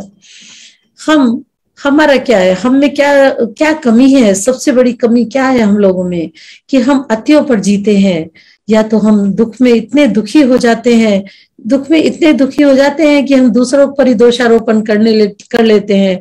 हम ये नहीं सोचते कि हमारे कर्म हैं कुछ पूर्व भव के या इस भव के जो हमारे सामने आ रहे हैं, हम ये नहीं सोचते हैं। और दूसरी बात यह है कि हम सुख में इतने सुखी हो जाते हैं, इतने आनंदित हो जाते हैं कि हम में अहंकार आ जाता है। हम सोचते हैं कि हम जैसा तो कोई वैभवशाली नहीं है, हम जैसा तो कोई कुछ नहीं है। यही हमारे दुखों का कारण है, मेन कोज है, रूट कोज है हमारे। ये सबसे बड़ा जो हमें देखना है कि हम हमें सबसे बड़ी बात है कि 84 लाख योनियों में हमारे भ्रमण का केवल यही कारण है। हमें इसको देखना है कि ये क्यों है। तो हम अतियों पर जीते हैं, या तो हम दौड़ते ही रहते हैं या हम रुक जाते हैं। लेकिन हमें दौड़ना भी जरूरी है, रुकना भी जरूरी है, लेकिन बैलेंस करना उनमें सबसे अधिक जरूरी है, सबसे अधिक जरूरी है। क्योंकि ये बैलेंस ही हमारी लाइफ में को सही दिशा दे सकता है, और यही हमें लाइफ में हमारे डिप्रेशन और टेंशन को खत्म कर सकता है। यही कारण है। तो हमें बैलेंस में रहना चाहिए, हमारी सोच अच्छी होनी चाहिए। हमारी सोच अच्छी होगी तो हम बाहरी जगत की अगर हम सुनेंगे, बाहरी जगत की हम सुनेंगे, अच्छी बातें सुनेंगे, गलत बातें हम नहीं सुनेंगे। यदि हम गलत बात सुनते हैं तो हमारा बिखरना निश्चित है, बिल्कुल निश्चित है। हम अच्छी बातें सुने, हम जैसे मॉर्निंग सेशन को अपना सुबह बैठते हैं तो हम अपना पूरा दिन अच्छा बना लेते हैं, बहुत अच्छी तरह से हमारा दिन बन जाता है। ये हमारे लिए बहुत बड़ी, हमारे दीदी अर्चना दीदी हमें सुबह का जो सेशन लेती हैं, ये सबसे बड़ी बात कि मॉर्निंग में यदि हम एक भजन भी गुनगुनाते हैं तो वो रात तक चलता रहता है, वो रिकॉर्डिंग चलती रहती है, वो हमारे होठों पर आता रहता है। तो इस तरीके से तो हमारा जो है निखरना, हम निखर रहे हैं, उनका निखरना निश्चित है। क्योंकि हमारी मॉर्निंग एक गुड मॉर्निंग बन जाती है, कहने से नहीं, हम सुनते हैं उनकी बातें तो हमारी मॉर्निंग भी गुड हो जाती है, गुड हो जाती है। और हमें एक शिक्षा मिलती है उनसे कि हमें अपनी कर्मशिला को तोड़ना है, कर्मशिला का तोड़ना है, छेदन भेदन करना है। अगर हमने इस बात को थोड़ा सा भी हम आगे चले, थोड़ा ही चल सकते हैं, अधिक नहीं चल सकते हैं, तो ये हमारे जीवन में एक ट्रांसफॉर्मेशन कर देगा, हमारे जीवन को पूर्णतः बदल देगा हमारे जीवन को। तो हम थोड़ा सा भी उस मार्ग पर यदि चलते हैं, और लेकिन हमें ये भी ज्ञान होना चाहिए कि ये कर्म जो है, ये सिद्धांत, कर्मों का सिद्धांत अटल है। हम कर्मों को, जो हमने कर्म कर दिया उसको अंडू करने की कोई व्यवस्था नहीं है कि हम अंडू कर दें, अंडू नहीं कर सकते, उसको भोगना निश्चित है। लेकिन यदि हमने जो कर्म कर दिए हैं तो हम उनको यदि धर्म में जाएंगे, धर्म का अनुसरण करेंगे, तो हमारी वो उसकी जो तीव्रता है वो मंद पड़ सकती है। वो हमें दुख तो जरूर आएंगे हम पर, लेकिन वो हमें छू कर निकल जाएंगे। और ये वक्त जो है, ये भगवान ने जो हमें दिया है मनुष्य लोक में, ये वक्त हमारा है, केवल हमारा है। हम इसको गोल्ड बना सकते हैं, हम इसको सोना बना सकते हैं, और चाहे तो आलस्य में पड़े रहकर हम सोने में गुजार सकते हैं, हम सो सकते हैं, नींद में रह सकते हैं। लेकिन हमें उससे चेतना में आना है, हमें कुछ ना कुछ अपने लिए करना है, क्योंकि हमें ये मानव जीवन मिला है। अब भगवान की जो अधखुली आंखें हैं, अगर हम प्रतिभा को निहारते हैं, दर्शन करते हैं उनका अच्छे से, तो अपलक करते हैं, तो हमें ऐसा लगता है, प्रतीत होता है कि वो कह रही हैं हमसे, वो प्रतिभा हमसे कह रही हैं तीर्थंकर की मानव जीवन तुम्हें इसलिए मिला है कि तुम्हें अनंत शक्तियों को जागृत करने के लिए, उन शक्तियों को तुम्हें जागृत करना है। इसे व्यर्थ मत गंवाना, और तुम्हें अपने अष्ट कर्मों का नाश करना है। है, तुम्हें रत्न त्रय पर श्रद्धा रखनी है। वो आंखें हमें कहती हैं, वो प्रतिमा हमको कहती है और कहती है कि मेरा भी भूतकाल वही था जो आज आपका वर्तमान है। आप भी वहां बैठ सकते हैं उस पद पर जहां पर मैं आज बैठा हूं। तुम भी 16 कारण भावनाएं बहा सकते हो। तुम्हें सुविधा है, ये मार्ग तुम्हें हमने दे दिया है, ये दे दिया है मार्ग, तो तुम 16 कारण भावनाएं बहा सकते हो। 14 गुण स्थान के धारी तुम भी हो सकते हो। और वह दिन दूर नहीं जब तुम भी समूह शरण में बैठ सकते हो, तुम्हारी वाणी भी खिर सकती है। ये वो हमें एक सपना दिखाते हैं जो हमें अपना देखना है कि वो ड्रीम हम कैसे पूरा करेंगे कि हम भी समूह शरण में बैठ सकते हैं। एक खुशी होती है ये जानकर कि हमारा भी वो दिन हो सकता है। और दीदी बताती हैं कि इस भाव में नहीं, अगर चलना शुरू कर देंगे हम तो इस भाव में नहीं तो 2-3 भाव में मिल जाएगा, 2-3 भाव में मिली तो 6-7 भाव में तो मिल ही जाना है। ये हमें वो एश्योर करती हैं दीदी। तो हमें इस मार्ग का हमें आगे बढ़ना, अनुसरण करना चाहिए। और जैसे कि एक 4 पंक्तियां भी सुनाती हैं दीदी, अपने जीवन के जोहरी स्वयं ही बने, अपने जीवन के जोहरी स्वयं ही बने, क्या पता फिर ये मौका, क्या पता फिर ये पर्याय मिले ना मिले, क्या पता फिर ये नर पर्याय मिले ना मिले। अपने जीवन के जोहरी स्वयं ही बने, क्या पता फिर ये मौका मिले ना मिले। हमारे तीर्थंकर, हमारे जो भगवान है वो शांत मुद्रा में, दिगंबर अवस्था में समाधिस्थ हैं और वो नासिका पर अपनी नेत्रों को ध्यान में लगाए हुए हैं, जैसे कुछ भी नहीं करना रहा हो उन्हें। और एक भजन जो कि वो भी दीदी ने सुनाया हुआ है, हाथ पर हाथ धरे ऐसे, हाथ पर हाथ धरे ऐसे, करना कुछ न रहा जैसे, प्रभु को करना कुछ न रहा जैसे, करना कुछ न रहा जैसे। हमें भी उनके जैसा बनने का प्रयत्न करना चाहिए हमें। लेकिन हमारे धर्म में ये व्यवस्था नहीं है कि जैन धर्म में कि हम भगवान की आराधना करके, पूजा करके हम आगे बढ़ सकते हैं। हम पूजा करके आगे तो बढ़ सकते हैं, लेकिन हमें उसके लिए पुरुषार्थ करना पड़ेगा। हमें आराधना करते हुए हमारे अंदर भक्ति भाव जागेंगे तो हम पुरुषार्थ करेंगे। हम पुरुषार्थ, भगवान कहते हैं पुरुषार्थ करके ही वहां पर पहुंच सकते हैं, क्योंकि तीर्थंकर भी जो पहुंचे हैं वो पुरुषार्थ करके ही पहुंचे हैं। तो पुरुषार्थ करने के लिए हमें, मोक्ष मार्ग के लिए हमें उमा स्वामी जी ने तत्वार्थ सूत्र दिया है, क्योंकि उस मोक्ष मार्ग का जब तक हमें ज्ञान नहीं होगा तब तक हम आगे नहीं बढ़ सकते।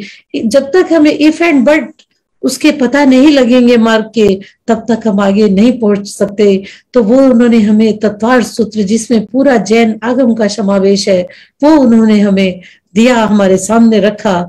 और दीदी उसको रोज मॉर्निंग सेशन में ले रही हैं और उसको हम पढ़ रहे हैं। ये हमारा सौभाग्य है, लेकिन हमें उसको मन से, कंसंट्रेशन से सुनना है, हृदयंगम करना है उसको हमें, और हमें कंठस्थ करना है और उसे समझना है, जानना है। और प्रज्ञा सागर जी ने जो वो बुक दी है उसके थ्रू जिससे दीदी पढ़ा रही हैं, उसमें इतनी सरल भाषा में उसका वर्गीकरण किया है, हर सूत्र का हर अर्थ अलग अलग लाइन के द्वारा, एरो के द्वारा जो किया है, वो हमें दीदी इतने अच्छे से एक एक सूत्र को इतने प्यार से, इतने अच्छे से समझा रही हैं, जो हमारे अंदर जा रहा है।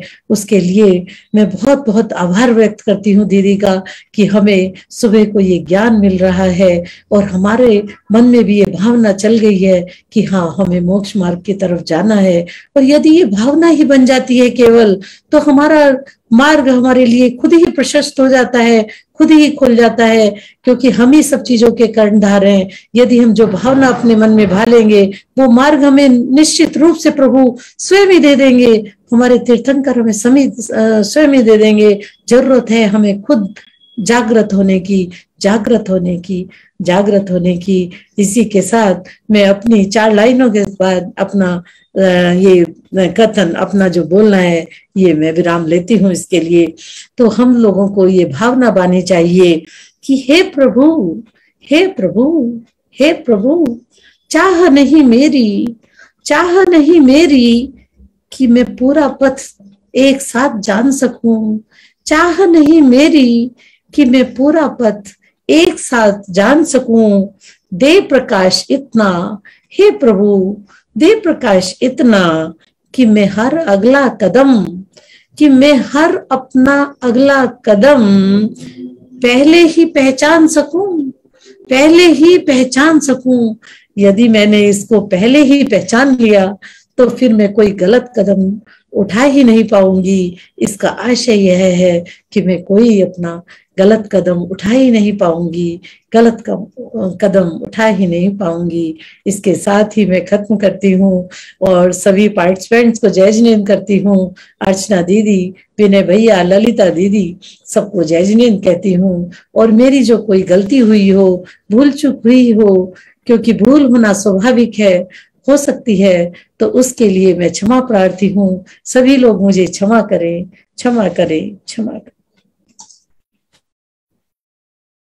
रेखा जी ने अपनी बात रखी और बहुत अच्छे ढंग से पुरानी बातों को फिर से याद भी करा दिया, कुछ नई बात भी रख दी और सबको धन्यवाद देते हुए जैसी समीक्षा वो हमेशा से करते आई हैं उसी रूप में, और उसको भी और अच्छे से अपडेट करके उस समीक्षा को उन्होंने बड़े सुंदर और सहज ढंग से रखा।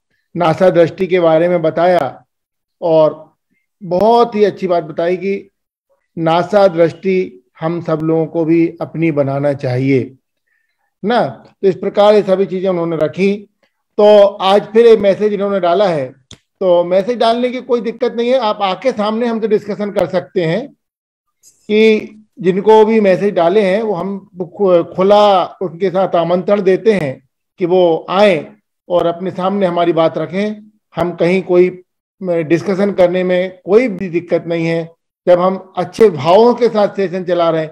उन्होंने लिखा है कि आचार्य श्री के पास जाके और उनके पास जाके उनके सामने इस चीज का डिस्कशन कर लें, वहां पे वोटिंग कर लें। तो ये बहुत बड़ा मंच, आचार्य श्री का बहुत बड़ा मंच है। और महाराज जी लोग तो भक्तांबर हीलिंग को भी मना करते हैं।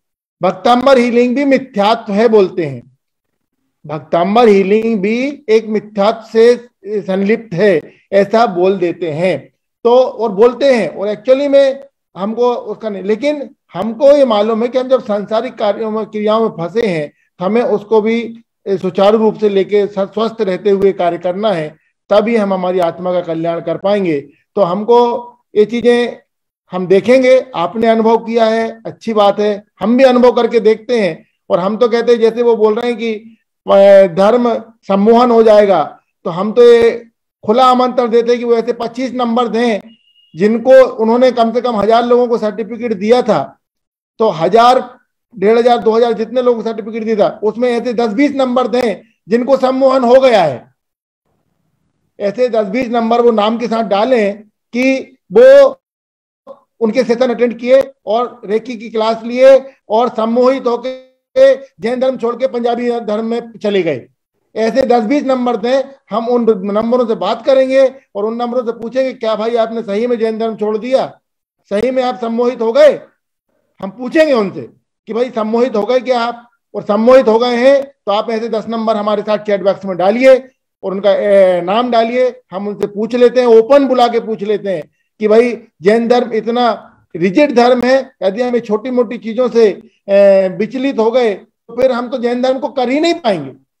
जैन धर्म इतना दृढ़ विश्वासी है और इतना कठोर है, कठिन है कि हम यदि ये छोटी मोटी चीजों से विचलित हो जाते हैं तो हम जैन धर्म का पालन कभी नहीं कर पाएंगे, सीधी बात है। तो आप हमें नंबर दीजिए कि कौन लोग आपके सेशन में ज्वाइन किए, आपने बहुत लोगों को ट्रेनिंग दिया है और आपने अनुभव किया है। जैसे 10-20 लोगों का, 25 लोगों का नंबर दें कि वो लोग आपके एक क्रियाओं के द्वारा या एक सेशन लेने के बाद सम्मोहित होके उन्होंने अपना धर्म परिवर्तन कर लिया और जैन धर्म छोड़ के दूसरे धर्म में चले गए।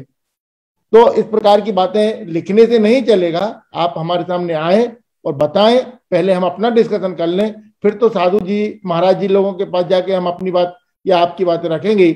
महाराज जी के पास अर्चना ने भी एक क्वेश्चन रखी थी। अभी हम जब शिखर जी गए थे तो अर्चना ने भी एक क्वेश्चन रखी थी, क्या महाराज जी बीजाक्षर की हीलिंग देना चाहिए? बीजाक्षरों की हीलिंग देना चाहिए क्या? ये इससे निदान बंद नहीं होता? ये उन्होंने अपनी बात रखी थी। तो महाराज जी ने यही बोला था कि सब चीजें जरूरी हैं शरीर को चलाने के लिए। बीजाक्षरों का इतना प्रचार प्रसार करो कि हर घर में बीजाक्षरों की हीलिंग हो। लोग शरीर रहेगा तो सब चीजें रहेंगी। और वो आज भी रिकॉर्डेड है। प्रश्न मंच से हम लोगों ने उसको पूछा था, हम लोगों ने ऐसा नहीं पूछा था। और कभी मौका आएगा तो रेकी के बारे में भी ये क्वेश्चन हम करेंगे। हम खुद जाएंगे, कभी ऐसी बात होगी तो हम खुद पूछेंगे कि करना चाहिए या इस तरह की चीजों को। क्योंकि शरीर को हम डॉक्टर क्या जाते हैं कि नहीं जाते? वो तो हमें ऐसी ऐसी दवाई देता है, उसमें कितनी मांसाहारी कितने अभाग से चीजें सब डली रहती दवाई में, लेकिन हम खाते हैं। जब आदमी के ऊपर विपत्ति आती है, परेशानी आती है तो क्या नहीं लेता। तो ये सब चीजें व्यर्थ की बातें हैं। और हमें सिर्फ इसका एक चीज और भी इसमें लॉजिक है। वो लॉजिक ये है कि जब तक हमारे पास नॉलेज नहीं होगा तो हम कंपेयर कैसे करेंगे कि क्या गलत है क्या सही है। हमारे पास अपना खुद का दिमाग है, हम कंपेयर करेंगे और कंपेयर करके जो सही होगा हम उसको फॉलो करेंगे। तभी दो चीजें जब समकक्ष खड़ी होंगी तब हम एक चीज को ऊंचा और एक चीज को नीचा कर सकते हैं। आज भी हम मानते हैं भक्तांबर की हीलिंग सर्वश्रेष्ठ हीलिंग है, लेकिन यदि हमारे पास दूसरी की भी हमारे पास कंपेरिजन नहीं रहेगा तो हम उसको सर्वश्रेष्ठ कैसे बोलें? तो हम नॉलेज लेंगे, समझेंगे चीजों को।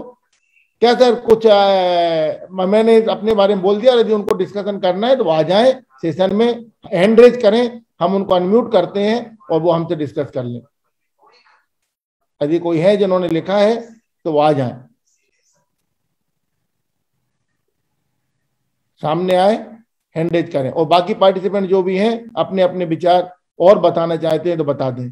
अभी तक तो जितने मैसेज आए हैं सब ऐसे ही आए हैं कि यस यस यस। देख लीजिए सभी लोग यस ही लिख रहे हैं, सभी लोगों ने यस लिखा है।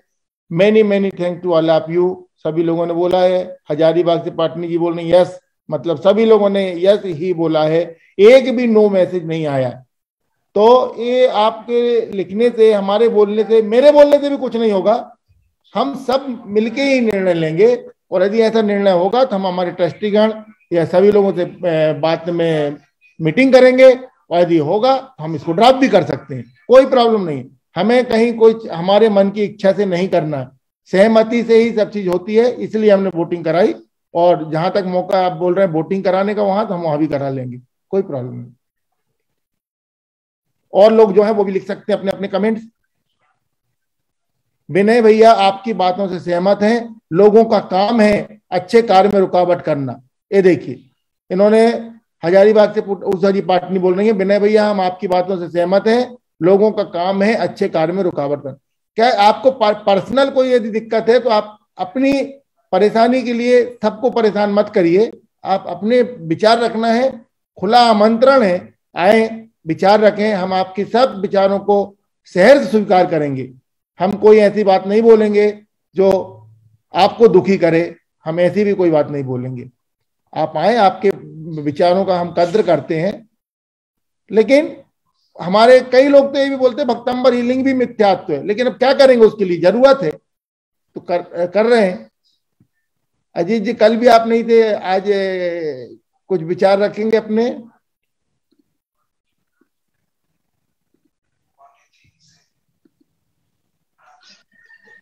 जय जिनेन्द्र भैया जी, जय जिनेन्द्र दीदी, जय जिनेन्द्र रेखा दीदी, ऐसी जैन साहब जय जय। इतना अच्छा प्रेजेंटेशन रेखा दीदी ने दिया, शायद हम सोच भी नहीं सकते कि उन्होंने कोई बात छोड़ी हो जो हमारे साक्षात जीवन में परिलक्षित होती हो। इससे संदर्भ में सभी चीजें उन्होंने अपने प्रेजेंटेशन में इतने बढ़िया ढंग से रखी। हालांकि मैंने थोड़ा लेट ज्वाइन किया था, मंदिर से थोड़ा लेट आकर के मैंने ज्वाइन किया था, लेकिन जो सुन रहा था उनका प्रेजेंटेशन, इतने सारे विषयों को उन्होंने टच किया। शायद कोई विषय अछूता नहीं छोड़ा उन्होंने जिससे हम लाभान्वित नहीं हो सके। शायद अर्चना दीदी ने इतने अच्छे शिष्यों को तैयार किया है। मैं तो उनकी भावनाओं को, उनके अंदर जो छिपी हुई प्रतिभा है, उनको बहुत बहुत सलाम और बहुत बहुत बधाई देता हूँ कि इतना अच्छे ढंग से ग्रहण करते हैं कि वो शायद कोई चीज छूट न जाए। तो सभी कर्मों के बारे में, आत्मा के बारे में, हमको किस तरह से रहना चाहिए, हमारा पोस्चर क्या होना चाहिए, धर्म के बारे में हमारी कैसी श्रद्धा और आस्था होनी चाहिए, कैसे ग्रहण करना चाहिए, किस तरह से हमारी गति होगी, सारे विषयों को उन्होंने टच किया है। बहुत बहुत अच्छा उन्होंने प्रेजेंटेशन किया है, बहुत बहुत धन्यवाद। और रेखा दीदी, इस तरह से आप सने सने हम पार्टिसिपेंट्स का भी अर्चना दीदी के बाद मार्गदर्शन करती रहें, ये हम आपसे अपेक्षा करते हैं। बहुत बहुत धन्यवाद। दूसरा, भैया आपने इतनी बात कही, इस लायक में हूँ नहीं, लेकिन आपने इतनी बातें कही उसके लिए बहुत बहुत धन्यवाद भैया, बहुत बहुत धन्यवाद।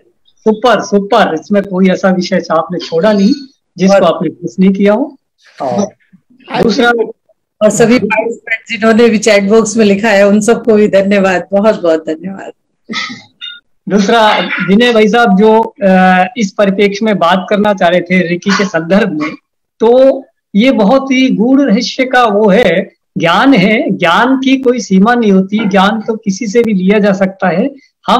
मेरा एक मानना है कि हम स्कूल में जाते हैं, क्या हम टीचर की जात पूछ करके हम उससे शिक्षा यही मैंने कल भी यही बात बोला था, क्या हम किसी के कंडक्ट, किसी के कैरेक्टर लेस है, कोई कैसा है, तो हम उसकी वो चीजों को पूछ के हम उससे हमारे बच्चों को भेजते हैं, हम जाते हैं। बिल्कुल सही बोला। अगर टीचर कोई दूसरी कास्ट का है, जैन धर्म का नहीं है, तो क्या हम इससे शिक्षा ग्रहण नहीं करेंगे? ये हमारे ऊपर है, हम उस शिक्षा को किस तरह से लेते हैं। बिल्कुल।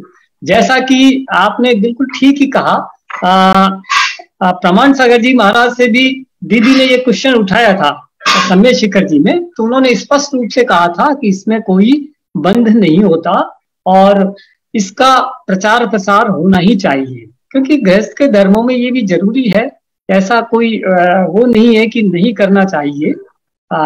तो इस संदर्भ में और भी अपना बाकायदा आप उचित समझे तो फिर मीटिंग में एक बार चर्चा भी कर सकते हैं सारी, और इस संदर्भ में सभी लोग अपने अपने विचार प्रकट भी कर सकते हैं। कोई बाय द वे किसी से छूट जाए, कल भी सभी लोगों ने अपने वोटिंग किया था, 100% लोगों ने यस बोला था। आज भी जितने लोगों ने अपने बोला यस ही बोला है, एक भी व्यक्ति ऐसा नहीं है जो कह रहा है कि हक मत करिए। तो जिनको अपनी पर्सनल कोई यदि सिकवा गिला सिकवा है, जिनको दिक्कत हो रही है, परेशानी हो रही है, तो वो बात हम अलग है, हम उसके लिए नहीं कह सकते। और हम तो ये बोलते हैं कि यदि उन्होंने ऐसा अनुभव किया है कि उनकी सेशन में 1000 लोगों ने रेकी लिया है, 500 लोगों ने लिया है, 7 जितने लोगों ने लिया है, उसमें से 20-25 लोगों ने भी यदि अपना धर्म परिवर्तन या ऐसी कोई चीज की है, तो कृपया उन्होंने जो सर्टिफिकेट दिए हैं वो सर्टिफिकेट के साथ उनका फोन नंबर दे देंगे, हमने इनको सर्टिफिकेट दिया था और आज नंबर इनका ये है, इनसे बात करिए, ये पंजाबी बन गए या इन्होंने धर्म परिवर्तन कर लिया, तो या इनको ऊपर बुरा इफेक्ट पड़ा, हम उनसे चर्चा कर लेंगे 10-20-25 नंबरों से। यदि हम संतुष्ट हो जाएंगे तो हम निश्चित रूप से इसको ड्राफ्ट कर देंगे। और दूसरा, सेशन के दौरान, क्लासेस के दौरान भी यदि कभी कोई ऐसी चीज मिली जो हमारे आगम के अगेंस्ट है, तो हम उस चीज को भी वहीं पे ब्रेक करके उसी समय देन एंड देयर बंद कर देंगे और आगे नहीं बढ़ाएंगे। ठीक है, हम भी अनुभव करते हैं, देखते हैं भाई कि आप जो बोल रहे हैं उसमें कितनी सत्यता है।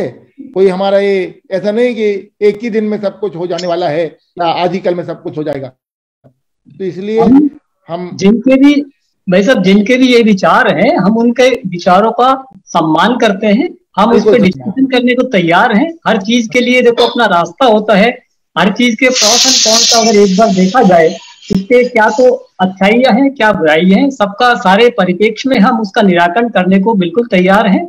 और पूरी तरह से डिस्कशन करने के बाद ही ये सारी चीज क्लियर होती है। एक बार एक पक्ष रख देते हैं, हो सकता है उनके पक्ष में उनको कुछ अच्छी बातें, अच्छाई जान पड़ रही हो, वो भी अपना पक्ष रखें, इसमें कोई बुराई नहीं है। सब व्यक्तियों को, सब लोगों को अपना अपना पक्ष रखने का पूरा अधिकार है और अब सबका सम्मान होना है, सबका सम्मान करते हैं। लेकिन इसमें पूरे डिस्कशन होने के बाद तथ्यों का जो समरी है, जो स्थिति स्पष्ट होगी, वो सबके डिस्कशन के बाद स्थिति सामने आ जाएगी। जैसा कि कल आज भी हमारे जितने हीलर्स हैं सभी रेकी सीख रहे हैं, सभी ने रेकी किया हुआ है। अर्चना ने भी रेकी की हुई है, मंजू दीदी ने भी रेकी की हुई है। मंजू दीदी ने अपनी पुस्तक जैन मेथड ऑफ हीलिंग में रेकी के विषय में लिखा हुआ है। और जितने भी पीएचडी करते हैं रेकी के विषय में लिखते हैं, रेकी के बारे में। स्पिरिचुअल हीलिंग में रेकी का भी अपना एक स्थान है। और हम अपना आध्यात्मिक सेशन चला रहे सुबह का, उसके साथ साथ आईवीएस स्पिरिचुअलिटी से भी जुड़ा हुआ है। स्पिरिचुअलिटी भी हमारा एक एम है। Spirituality, there is different type of spirituality. तो जैना मेथड आप स्पिरिचुअलिटी भी एक उसमें एक पार्ट है। और भी हमारी मेथड्स हैं, हम उन सबके बारे में नॉलेज हमें रहना चाहिए। फिर जो हमको अच्छी लगेगी हम उसको फॉलो करेंगे। ये तो एक ज्ञान है, ज्ञान तो कहीं से भी आया है, उसको ग्रहण करना चाहिए। उसको किस संदर्भ में अपन, यदि हमको कोई टीचर 2+2 4 होता है ये बता रहा है तो हमको लेने में कोई दिक्कत नहीं। यदि कोई टीचर 2+2 = 5 बोल रहा है, देन हम उसके लिए हम उससे क्यों लेंगे भाई नॉलेज? हम वो देखेंगे और अब देखेंगे, 1-2 दिन हम करके देखेंगे, उसके बाद हम डिसाइड करेंगे कि क्या होता है क्या नहीं। उन भाई साहब से भी हम रिक्वेस्ट करते हैं कि और हमारा जहां तक लालच का कोई बोलता है तो लालच की कोई बात ही नहीं है। इतने कम रेट में जो 200 रुपए में 4 लेवल के कोर्स हम करा रहे हैं, ये 300 रुपए में, ये कोई बहुत बड़ी बात है। और हमने 302 रुपए इसलिए रखा हुआ है क्योंकि वो एक अमाउंट भी न्यूमरोलॉजिकल भी ठीक है और आड अमाउंट है, तो वो अमाउंट अलग ही दिखेगा। उस अमाउंट को हम लोग सीधे सीधे अपनी आईवीएस संस्था में यूज करेंगे, लोगों के वेलफेयर के काम के लिए यूज में आएगा। जहां भी जाएगा वो अच्छे कामों के लिए जाएगा। और हम तो कहते हैं, हम खुला चैलेंज देते हैं कि जिन लोगों ने पहले ही ट्रेनिंग करी और कुछ रुपए अपने कमाए तो वो हमको बताएं कि उन्होंने वो जो आज उनको बुरा लगा तो उन्होंने अपनी गलती मान रहे हैं, तो वो बताएं कि उन्होंने जो रेकी के लोगों से अमाउंट लिए थे उस अमाउंट को किस वेलफेयर मद में खर्च किया। यदि उनको फील हो रहा है कि हमने गलती की तो वो गलत अमाउंट जो उनके पास आया उन्होंने पर्सनल यूज किया या फिर कहीं पे वेलफेयर में यूज किया। आईवीएस का उद्देश्य ही नहीं है पैसा कमाना, कभी नहीं है। इसीलिए हमने इसको बिल्कुल लिमिटेड, और 500 रुपए जो 35,000 से लेकर 1.5 लाख तक का एनएलपी कोर्स होता है, इसमें एक रेकी अकेला नहीं है, astrology, numerology, NLP, pranic healing, switch word और भी डिफरेंट टाइप के कोर्सेज आएंगे। उसके बाद हमारा जो ट्रेनिंग का सेशन, जो मेरा पहले से मन था, हम लोगों ने पहले भी डिस्कस किया था कि हमको शाम का सेशन शुरू करना है और शाम के सेशन में हम लोग ज्ञानवर्धक चीजें ही लाने वाले थे। इट इज मतलब ज्ञान की नॉलेज की बात है, हमें नॉलेज वाला सेशन हमको शुरू करना था और ये नॉलेज वाले सेशन का ही एक पार्ट है, ऐसा हम मानते हैं। नॉलेज वाली सेशन का सुबह का हमारा आध्यात्मिक सेशन है, शाम का सेशन हमारा नॉलेज वाला सेशन है। नॉलेज के सेशन में पहले भी दोपहर के सेशन हुए थे हमारे कई तो उसमें कई प्रकार की सिग्नेचर थेरेपी और कलर थेरेपी, सनवात भी हम लोगों ने लाए, सनबात नहीं लाए ऐसा नहीं है, सब चीजें लाए हैं। तो ये चीजें हम सब करते हैं। हाँ, अब रेकी से स्पेशल कहीं किसी को गिला शिकवा है तो अपन उसके लिए कुछ नहीं कर सकते और उनसे हम खुला मंत्रण देते भाई आप आके डिस्कशन कर लीजिए या फोन कर लीजिए, हम उनकी भावनाओं की कद्र करेंगे। यदि हमको भी लगेगा तो हम उस चीज को ड्रॉप कर देंगे। बस मैं उनसे इतना भी रिक्वेस्ट करूंगा कि आराम से अपनी बात को हमारे सम्मानित मंच पर रखें, आराम से, कोई दिक्कत नहीं है हमको डिस्कशन करने में, कोई वो नहीं है। अच्छी बातें सबकी सुननी चाहिए। हो सकता है उनकी बातें कुछ हद तक वो अपने विचार किस दृष्टि से कह रहे हैं वो सभी को देखना है, ऐसा कुछ नहीं है। जय जैन साहब, जय जिनेन्द्र साहब। देखिए, ये जो बात अजय जी ने रखी है, आईवीएस की स्थापना हुई थी भक्तांबर के हीलिंग के लिए। भक्तांबर के द्वारा हम लोग हीलिंग करेंगे। धीरे धीरे उसमें हम लोगों ने बहुत सारी यात्राएं भी करी, सूर्य स्नान भी किया। उसके बाद लोगों की भावनाएं जागृत हुई तो आध्यात्म की चर्चा भी होती रही। धीरे धीरे तीर्थ क्षेत्रों की वंदना भी होती रही। उसके बाद फिर लोगों का ध्यान आया कि सब हमें तत्वार सूत्र पढ़ाया जाए, तो धीरे धीरे वो तत्वार सूत्र की तरफ भी चले गए। अब ये लोगों को ज्ञान देने के लिए ही डिफरेंट कोर्स की हम लोगों ने वो प्लानिंग बनाई है कि भाई इस तरह से आपने डिफरेंट कोर्सेज लोगों को सिखाए जाए। इन सिखाने में अगर किसी को कोई ऐतराज आ रहा है तो आपने जैसा खुला आमंत्रण दिया वो खुले मंच पर भी इसको डिस्कस कर सकता है। चाहे तो आप अपना व्यक्तिगत नंबर दे दीजिए, उस पर आपसे चर्चा कर सकता है। क्योंकि हर कार्य में गुण अवगुण दोनों हो सकते हैं। अगर उनको कोई अवगुण लग रहा है तो बिल्कुल हम उसको डिस्कस कर लीजिए, आप उसके ऊपर जो भी सहमति बने फिर उस पर कार्य कर लें। और आपने तो एक खुला मंच में ये कह दिया है कि सब लोग अपनी राय रखें, खुले मन से राय रखें। बिल्कुल, उनको उसमें रुचि है या उसको चाहते हैं या नहीं चाहते, नहीं चाहते तो नहीं करेंगे। के उपरांत जो है वो निर्णय ले ले, चूंकि ये तो लोगों को ज्ञान देने के लिए ही किया है। जहां तक रुपए की बात है, आपने उसको बहुत क्लियर कर दिया है कि जिनको सर्टिफिकेट लेना है उन्हीं को खाली धनराशि जमा करनी है, अदरवाइज तो खुले मन से हर आदमी इसमें ज्वाइन करे और ज्ञान का अर्जन करे। बिल्कुल, समझता हूँ कि काफी बातें इसमें क्लियर हो गई। फिर भी अगर कोई उनको संशय रह गया, हो सकता है कोई बातें मेरे मन में आ रही हो, उनके मन में आ रही हैं, तो उनको वो डिस्कस खुले मंच पे भी कर सकते हैं और व्यक्तिगत रूप से भी आपसे कर सकते हैं, और उसी के अनुसार निर्णय लेते हुए इस कार्य को आगे बढ़ाएं। ये मेरा एक और मैसेज आया, मिशनरी स्कूल में बच्चे पढ़ रहे हैं, कितने बच्चों ने धर्म परिवर्तन किया? सही है आप, ये बिल्कुल अच्छा। ये पुष्पा ऊषा पाटनी जी ने लिखा, मिशनरी स्कूल में, मिशन स्कूल में बच्चे पढ़ते हैं, हम भी पढ़े हैं, क्या हम धर्म परिवर्तन करके चले गए? ये बिल्कुल, ये बात तो सही है भैया। सबके स्कूल में पढ़ते हैं, बहुत सारे स्कूल खुल गए। पहले तो ज्यादातर जो अच्छी एजुकेशन में जाना चाहते थे वो कॉन्वेंट में ही पढ़ना चाहते थे, सबके बच्चे कॉन्वेंट में पढ़े हुए हैं। तो ये सब चीजें कहीं नहीं है, इसमें कहीं कोई गिला शिकवा नहीं है। हम लोगों के पास भगवान ने इतना दिमाग दिया, और मैं तो कहता हूँ इन्होंने जिन्होंने 1000-2000 लोगों को ट्रेनिंग दी है, पहले वो 50 लोगों के 25 लोगों के नाम दे नंबर के साथ कि उन्होंने धर्म परिवर्तन कर लिया है, वो जैन से पंजाबी बन गए। और जब इतनी सी चीज में वो पंजाबी बन सकते हैं तो फिर वो तो जैन धर्म कभी पालन कर ही नहीं सकते। तो हम उनसे बात कर लेंगे कि भाई ये सही है, और यदि है तो हम बिल्कुल तुरंत रोकेंगे इस चीज को। हम तो एक भी आदमी को जैन तो उसमें जैन नहीं बनने देंगे। हम जब जैनेतर लोगों से बोलते हैं कि हमारी हीलिंग लो मांस मदिरा त्याग करके, तो फिर हम दूसरों की हीलिंग चलती है उसको भी तो देखें वो क्या है। वो भी जो लोग होते हैं वो कोई जैन नहीं बन जाते, वो जैन, हाँ, वो भी कोई जैन नहीं बन जाते, वो भी जैन की क्रियाओं का पालन करते हैं, और जिनको अच्छा लगता है उसको आजीवन पालन करने का प्रयास करते हैं। वो कई लोग हैं ऐसे जो जैन एक बार करने के बाद जैन नॉनवेज छोड़ देते हैं हमेशा के लिए, तो हम लोगों के लिए वो अच्छी बात हो जाती है।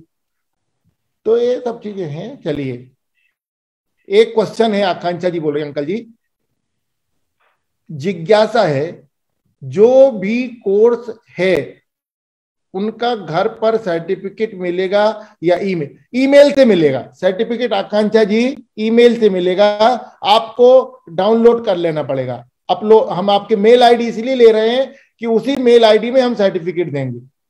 जो गूगल फॉर्म भर रहे हैं उसमें हम मेल आईडी ले रहे हैं, तो हम वो मेल आईडी में ही सर्टिफिकेट दे देंगे। आप उसको प्रिंट निकाल के अपने घर पे ले सकते हैं, क्योंकि इतना पॉसिबल नहीं होगा इतने लोगों को घर घर भेजना, पोस्ट करना, और इतने सारे कोर्सेज में फिर कंटिन्यूटी बरकरार रखना। इसलिए मेल आईडी में हम डालने की कोशिश करेंगे, और मेल आईडी से आप उसका प्रिंट आउट निकाल लीजिए, तो वो बहुत 40-20-25 रुपए में आपका प्रिंट आउट निकल जाएगा।